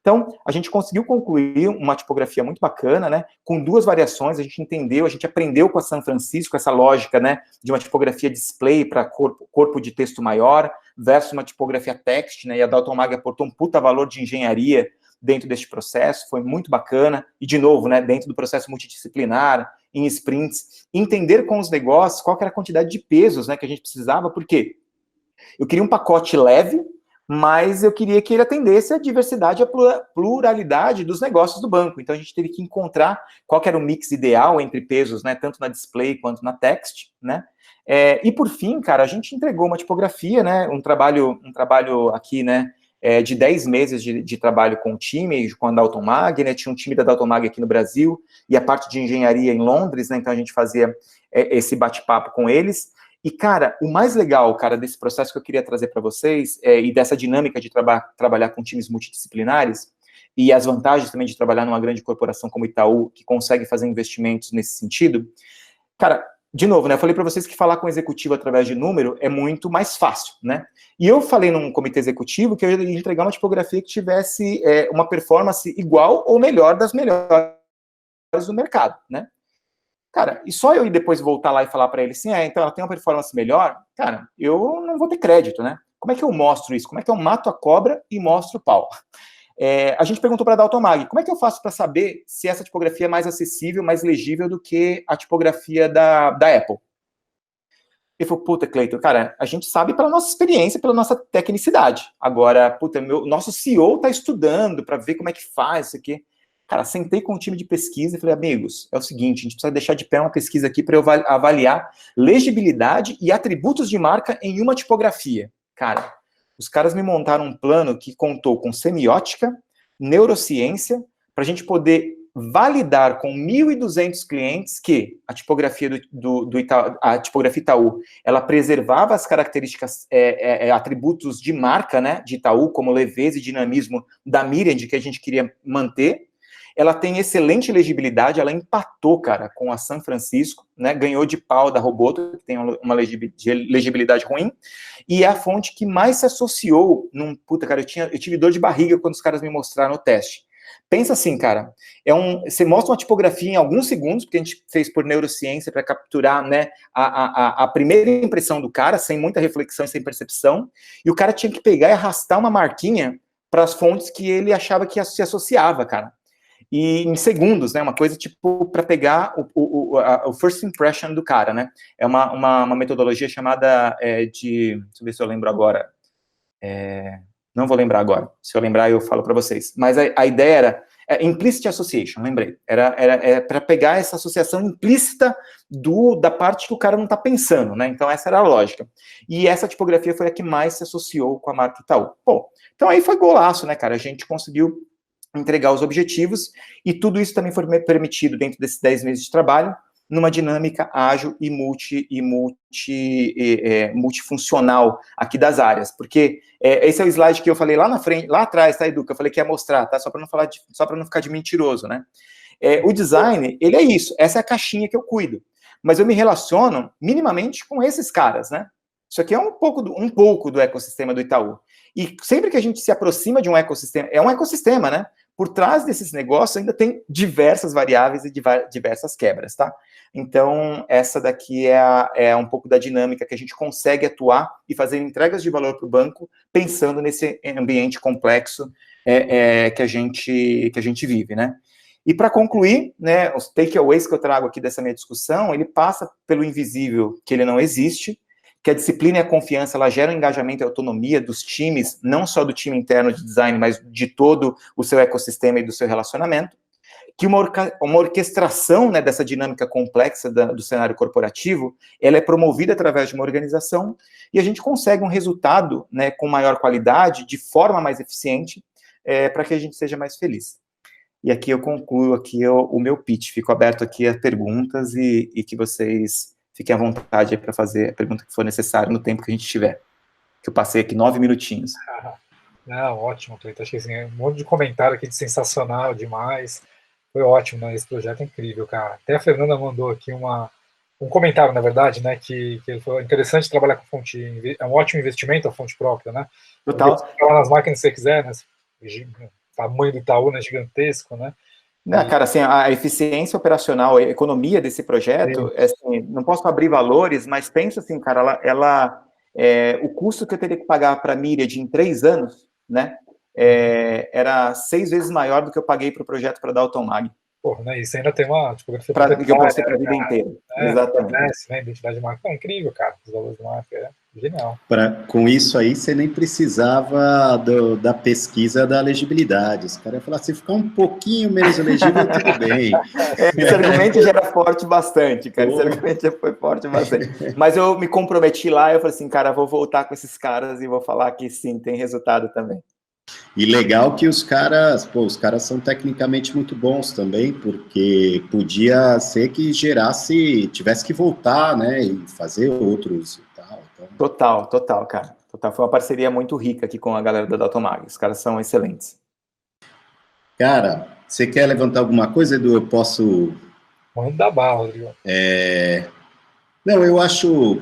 No geral, traçando um paralelo aí com a Megalo e a realidade de agências de design e tal, para mim o que fica de mais mais marcante, assim, eu acho que é a importância que a gente, como agência, fisicamente agora, ainda mais, né, a gente não está dentro dos clientes, eu vejo como é importante que a gente esteja, assim, de algum jeito a gente se faça cada vez mais presente dentro do cliente. Isso, né, a gente já tem falado muito ali na Megalo e tal, mas a gente tem que, talvez, criar alguns métodos para isso, né? Não basta só a vontade. Então, se a gente tem uma metodologia mesmo de trabalho e a gente conversa sobre isso com o cliente legal, vamos lá e tal, ele já abriu um pouco a porta dele para que a gente conheça mais o produto do cara, né? Conheça mais a maneira de ser do cliente para poder também entregar outras coisas, não só em termos de produtividade desse projeto específico, mas também de inovação, de entender quanto mais a gente estiver dentro do cliente, mais a gente entende a realidade dele e tal. Então, isso eu achei legal. Então, o que você falou dos touch points, que você falou da reunião, né, a reunião, isso para mim vai ser uma dificuldade, eu não consigo fazer reunião sem ficar falando bobagem no começo, mas é importante, né, na metodologia. Cara, sem sombra de dúvida, cara, essa relação, essa proximidade, né, eu acho que a gente vai colher muitos frutos, né, acho que para evoluir, né, esse processo e implementar com o que a gente está aprendendo agora nesse período de Covid, né, na nossa retomada, né, eu acho que vai ficar bons aprendizados, porque a questão do deslocamento, né, ele é um dos fatores é um fator interveniente que compromete nessa relação. Agora, cara, nessa dinâmica à distância, eu acho que a gente vai, principalmente olhando para vocês, né, como um escritório separado, né, não está no cliente, como é que vocês viabilizam, né, que vocês podem fazer isso com maior frequência? Acho bem legal. Isso. E a coisa que eu até pontuei, eu acho que isso com certeza, e é uma busca que a gente tem, né, uma coisa que a gente está buscando. Eu acho que desde que a gente começou a debater isso, já há 3 meses, essa importância, olha, não vamos só entregar, vamos acompanhar, vamos estar imerso no cliente, as coisas se juntam, né? Na verdade, essa imersão, você tem que estar mergulhado já lá no começo, né? Se você está mergulhado no começo, fazer esse acompanhamento vai ser quase que natural, né? Total. Lógico que em um momento isso precisa começar, né? E sobre como vocês fazem bem essa coisa de a estratégia e o produto, mesmo que ele não esteja materializado, ele está já muito bem claro na cabeça de todo mundo que passa pela aprovação, assim, né? Eu acho que isso torna um projeto viável, né? E esse é um processo de construção, né, Rô? Assim, cara, para a gente conseguir juntar e deixar todo mundo na mesma fita, né, e assim, putz, entendemos aqui, é um processo que demanda, né, que leva tempo, né, eu acho que, conectando, né, com o Mindset Ágil, acho que o Mindset, tenho certeza que o Mindset Ágil, ele ajuda a gente a fazer essa integração e manter todo mundo aqui na mesma linha e na mesma sinergia, né, acho que esse é um ponto importante também de ressaltar. Isso aí. Aproveitar essa fala de vocês dois, porque eu vi uma terceira disciplina importante aí, né? A gente fala muito do design, ok, né? Design estratégico, brand, etc., que é estratégia, né? E aí tem um terceiro elemento que é extremamente importante, normalmente negligenciado, inclusive nas formações, né? A gente mesmo, sei lá, né? O Samuca fizemos o mesmo MBA, né? Já era de negócio, coordena uma pós de branding, e a gente não fala isso na grade, né? Não tem essa soft skill, cara, essa negociação, esse gerenciamento de projeto, essa aproximação do cliente que o Rodrigo está trazendo, que você tangibilizou para a gente, Cleiton. E é uma terceira disciplina essencial, que você provavelmente mais tem feito, desde o travar a agenda, né? A pergunta que eu fiz lá atrás de, consegue prever quando é que você vai ter que fazer esses checkpoints ali com o cliente, quer dizer, né? É possível ou não? Então, essa disciplina dessa gestão, que também não é uma gestão, não é o PMO clássico, sei lá, não é uma, né? é uma coisa que vocês foram ganhando, você foi ganhando com o tempo, né? E normalmente soft skills vocês aprendem, né? Tomando porrada também, né? Total, na paulada, foi assim, cara, no learning by doing mesmo, assim, cara, dia a dia, puta, Deus. E acho que essa é a mágica, cara, sabe? Você se lançar, né? Você se dispor a falar assim, cara, vou tentar, vamos fazer, e de repente você vê a coisa, você toma uns tombos, mas de repente você começa a ver a coisa ganhando ritmo. Né? E hoje, cara, eu assim, eu não sei como que a gente trabalhava antes, cara. E é impressionante que as pessoas chegam do mercado, cara, em 15 dias a pessoa já entrou no ritmo, cara, e tá tudo certo. No início eu vejo a cara dos designers assim, gente, a gente teve agora, né, chegou, sei lá, 3, 4 pessoas novas no time aqui nesse período. O cara chega num período de Covid, né, a gente nem se conhece pessoalmente, e chega essa enxurrada de coisa, eu falei assim, cara, amigo, tipo, fica tranquilo, respira, daqui 15 dias, no máximo 2 sprints, você já vai estar falando tudo claro, cara. Então, vai ter tudo muito claro na sua vida. É isso aí. Não, é demais, cara, ótimo. E é isso, você precisa ter essa tangibilização também, né? Senão as coisas não acontecem nesse nível, né? Não é só sobre a produtividade da equipe, né? Do projeto como um todo, como o Rodrigo levantou, né? Para o processo de inovação vai passar por isso também, né? Total. E também do que eu acho que é um ponto fundamental é da felicidade mesmo, do bem-estar de quem faz parte da equipe, né? E é uma coisa que, às vezes, a gente deixa acontecer por pura falta de comunicação. Então, você criar processos de comunicação claras, então, essas reuniões e tal, para você entender, né, todo mundo, a capacidade de todo mundo e tal, e até antes disso, as pessoas entenderem o porquê de um timesheet, por exemplo, que foi um trabalho que você precisou fazer, né, e entender que a eficiência, ela não é mais trabalho para você, não é mais horas de trabalho, e também ela vai ser o inverso de talvez, de um estresse, né? Ela vai diminuir a quantidade de estresse e ela quer manter as suas horas de trabalho dentro do que foi combinado. Eu acho que isso é muito legal, assim, e uma coisa que a gente precisa olhar. Primeiro organizar e depois trocar essa ideia com os caras, né? Colocar todo mundo no mesmo barco. Cara, o lance da cultura é essencial, né, cara? Porque, assim, pensa que primeiro que o cara que vem do mercado pro Itaú, ele tem um choque de cultura, né? É uma mudança de paradigma. Por exemplo, na agência, a gente tem uma cultura, né? Já fui de agência também, a gente tem uma cultura de trabalhar até mais tarde, aí pede a pizza, aí fica lá, e não sei o quê, blá, blá, blá. Cara, no Itaú, eu mando o cara embora. O cara tem um monte de trabalho para fazer e fala assim, cara, você não pode, tem um apontamento, tem hora extra, você não pode fazer hora extra, né? E o cara fica naquela, cara, mas e agora? Um monte de trabalho você me manda embora, né? Então, assim, como que a gente administra, né, é dissonante, né, essa questão, né? Gera uma angústia na pessoa, né? Então, putz, tem que planejar, tem que organizar, tem que se comprometer e tem que entregar. E você vai se entregar dentro do seu horário de trabalho. Então, você também ajuda o cara a se organizar, né, do ponto de vista do tipo, cara, eu vou trabalhar forte aqui nesse período, mas depois, cara, a vida que segue, né, enfim, né, e a gente consegue ter um pouco mais de qualidade de vida, né. Isso aí. Edu, veio uma pergunta aí, ó, que é do Ulisses.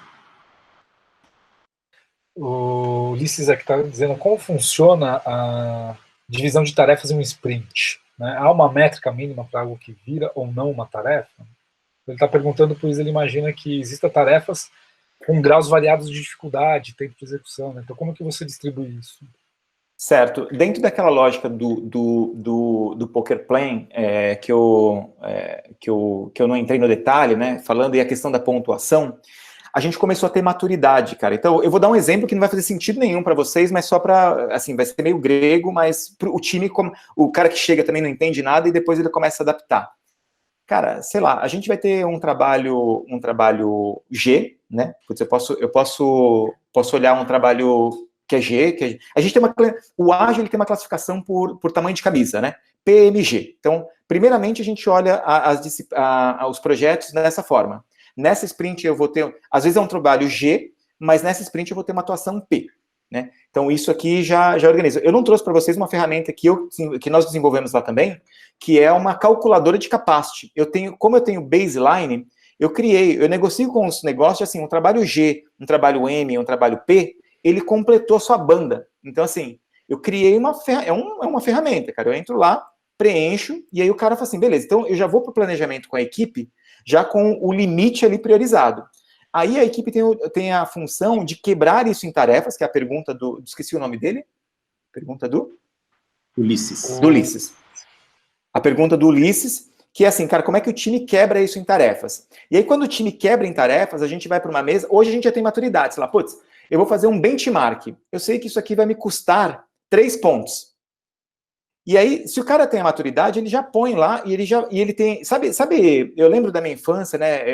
Eu lembro que minha mãe ia no supermercado e ela falava assim, moço, quando chegar em 100 reais, você para de passar a compra, ela ia passando o necessário e deixava supérfluo, né? E assim, quando chegar a 100 reais, você fecha a conta e isso aqui eu vou deixar, né? O ágil é a mesma coisa, a gente tem uma quantidade de pontos, né? E aí, quando chegar nessa conta, fechou, né? E a gente começa a negociar. Aí, às vezes, chega numa sprint e fala assim, o designer fala, pô, eu não sei pontuar isso aqui. Aí a gente entra na lógica do poker planning. Ele conta o escopo, e aí o time junto pega e fala assim, ah, beleza, 1, 2, 3 e vai. E a pessoa fala, eu acho que é 3, eu acho que é 5, eu acho que é 4. Se tiver uma média, não, 4 não tem, eu falei besteira. Eu acho que é 3, eu acho que é 5, eu acho que é 8, porque o poker planning ele acontece pela lógica de Fibonacci, né? É 1, 2, 3, 5, 8, e aí vai pontuando de acordo com o esforço que você tem. E aí a gente vai negociando isso dentro da equipe. Putz, não coube, né? Deu algum pau no nosso planejamento que ficou mais pontos. Cara, renegocia, replaneja. Putz, vamos lá. Porque tem que ter o comprometimento. Se o designer não ficar confortável com a pontuação dele, vai dar pau. Então, o ágil pressupõe também a confiança. Cara, o cara tá falando, às vezes um júnior, ele vai ter uma pontuação maior do que um sênior fazendo aquele trabalho. Então, essa dinâmica, ela é viva, e ela acontece de sprint para sprint. A cada 15 dias, a gente tem a opção de melhorar. A gente erra, mas a cada 15 dias a gente tem a oportunidade, mais do que a opção, a oportunidade de melhorar. Genial. Genial. Muito legal. Muito legal. Se alguém quiser fazer mais alguma pergunta, fica à vontade. Nesse meio tempo, Cleiton, vários elogios aqui, a galera super empolgada, cara. Ô, gente, obrigado, cara, obrigado. Fico feliz. Fico feliz de contribuir aí. Maravilhoso. Cara, eu quero aproveitar e fazer uma pergunta aí, Cleiton. Bora, Samuca. Acho que você comentou isso no começo, aí você tem dicas para quem quer começar a implementar isso aí no dia a dia, até para a gente aí tentar criar processos mais ágeis aí dentro do nosso dia a dia da agência e tal. Pô, cara, você caminhou aí o caminho das pedras, mostrar para a gente, até para a gente depois distribuir alguma coisa aí pro pessoal, de repente um link, um livro, enfim. Pô, tenho sim, eu separei aqui algumas referências, né? Eu acho assim, de base, cara, a gente tem que procurar conhecimento, e a internet, ela está cheia do conhecimento, né? Você vai colocar Agile, ágil, metodologia ágil, vai vir um calhamaço de coisa no Google aí. Muito bem, essa é uma coisa. Na minha trilha, eu optei em fazer um curso, né? Eu fui lá, eu procurei os caras que recomendavam na época. Eu lembro, era o pessoal da AdaptWorks, que são os caras especialistas nisso. Só que os caras, eles têm um foco em TI, né, em desenvolvimento. Cara, é muito bom para você pegar o chassi, né? O chassi é esse. Só que não vai com a expectativa que, se você quiser fazer um curso, né, para ter um pace um pouco mais rápido, é um curso de 2 dias, você sai com um certificado de ágil, mas assim, cara, você tem uma visão macro do framework. Só que depois você vai ter o trabalho de colocar isso na vida, né, de transformar isso. Cara, eu tive dificuldade no início, mas eu contei com ajuda também. Por exemplo, eu peguei pessoas que conheciam de ágil, de áreas correlatas, trouxe para junto de mim para a gente fazer uma conversa e fazer alguns deparas, né? Então, acho que essa daqui tem um monte de coisa na internet, tem cursos, né? A AdaptWorks oferece cursos legais, a K21 também, né? Oferece cursos bem bacanas, né? Acho que isso é uma coisa. Quem quiser uma aceleração, quem quiser uma ajuda mais on demand, digamos assim, recomendo tipo uma contratação, pensar numa estrutura, né, de um Agile Coach, né? No período que a gente mais avançou dentro da frente de Agile, a gente tinha um Agile Coach de uma empresa de tecnologia implementada, alocada dentro do design, e ajudou a gente a dar uma velocidade também ferramental, em organização de ferramentas. Por exemplo, eu não mostrei aqui, né? No início a gente usava o Asana, né? Como também uma ferramenta bem bacana para organização e gestão visual, né? Hoje a gente usa o Microsoft Teams, né? Que está evoluindo, enfim. Mas esses caras ajudaram muito a gente. Então, assim, cara, conhecimento através do que tem disponível na net, é um caminho. Tem o caminho do curso, que eu acho que melhora o seu pace. Agora, cara, se quiser um trabalho filé, é contratar um Agile Coach e ter no dia a dia. Isso faz muita diferença, cara, muita diferença mesmo, tá? Acho que esse aqui é o caminho mais rápido. E aí, cara, eu acho que tem acho que tem duas referências que eu acho legal trazer, que são livros de sprint. Por exemplo, tem o livro que é o Sprint, né, da Jake Knapp. Eu posso passar aqui depois para vocês direitinho, que é do Google Ventures, porque a lógica de sprints, ela nasceu dentro do Google Ventures, né? Então, da aceleradora do Google, né? Então, lá ela vai falar muito sobre a questão, ele vai falar muito sobre a questão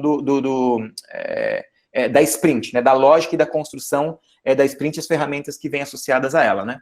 E aí, quem quiser se aprofundar mais sobre o Scrum mesmo, cara, o nome é o Jeff Sutherland, esse cara é o pai do Scrum.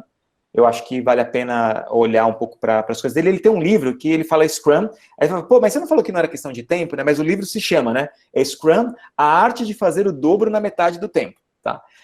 O que esse cara fala? Porque o Scrum, pensa, é o framework, né? Então, conforme você consegue ser mais organizado, você consegue entregar melhor, você é mais eficiente, né? E o Scrum é como uma ferramenta. Então, acho que são pontos de partida aqui para a galera começar a trilhar, quem quiser. E, cara, muito dessa questão de indicadores, tudo, aí, é minha vivência dentro do banco, eu vou aprendendo, eu tenho muito contato com a galera, vou pedindo ajuda, né? Peço ajuda para dentro de casa, minha esposa, analista de sistema, ela me ajuda nos Excels malucos, tal, não sei o quê, e aí eu vou construindo esses indicadores, mas um pouco na raça, assim, não fiz curso para essas coisas, não. Bem legal. Tá, se você quiser, a gente pode pensar numa pororoca semanal aí para você falar para a gente. Pô. Não vai ser ruim. Tá bom, gente. Eu vou, então, quero agradecer, pô, foi demais, cara. Muito obrigado por você ter se disponibilizado e tal. A gente, com umas pororocas dessa profundidade, a gente fica até orgulhoso, não sei qual que é a palavra certa, assim, mas de ver esse movimento funcionar, sabe, de trazer tanta coisa legal para a gente, para o nosso time, para quem acompanha junto com a gente. Eu acho que a gente está conseguindo fazer da pororoca, quando a gente faz umas dessas assim, a gente fala, pô, a gente está conseguindo criar esse ambiente de troca e todo mundo evoluir, sabe? Muito legal, Cleiton. Então, agradeço em nome da Megalo, aí, e agradeço todo mundo que ajuda sempre a fazer a Megalo também, a Megalo não, a pororoca, e a Megalo também, claro. Mas a pororoca, quem está aí no backstage, a Aline, a Thaís, o Edu, ajuda aqui, o Samuel, todo mundo, tá bom? Pô, cara, eu agradeço, Rodrigo. Não pode falar, desculpa, cara. Não, ia passar para você mesmo. Não, cara, agradeço a participação de todos aqui, que se dispuseram aqui estar com a gente. E assim, cara, o design do Itaú, cara, a gente tem um pilar lá que é fomentar a comunidade de design, cara. Então, pra gente isso faz total sentido com o nosso propósito, né, como embaixadores de design, que a gente construa, né, uma comunidade de design mais forte, enfim, né, que a gente esteja junto, que a gente troque, né, e que a gente faça isso com maior frequência, assim, cara. Eu não garanto toda semana, mas, pô, me disponho aqui a trazer outro talk, falar da tipografia, enfim, com mais detalhe. A gente pode combinar sim, cara, sem sombra de dúvida. Foi um privilégio aqui poder dispor aqui desse período e juntar aqui com vocês, cara. Sim, tem isso, tem o Miami Open ainda que você precisa contar, tem muita coisa. Pô, cara, isso aí tem muita coisa boa para contar, cara. Tá bom, gente. Eu acho que a gente vai ficando por aqui. Obrigado para todo mundo que assistiu. Todo esse material que o Cleiton falou, a Thaís vai conversar com ele, aí ele passa para a gente e a gente vai disponibilizar. Quem por acaso não se inscreveu, entrou só no link, é legal se quiser se inscrever, porque a gente faz esse contato, a gente passa o conteúdo que a gente bateu um papo aqui, o que veio de referência, às vezes alguma coisa de leitura, alguns links, isso que a gente falou agora da pergunta do Samuel, tá bom? E, bom, é isso aí, boa noite, vamos todo mundo descansar agora, tá bom? Obrigado, Cleiton, obrigado, pessoal, valeu. Pessoal, obrigado, gente. Obrigadão. Um abraço. Um abraço.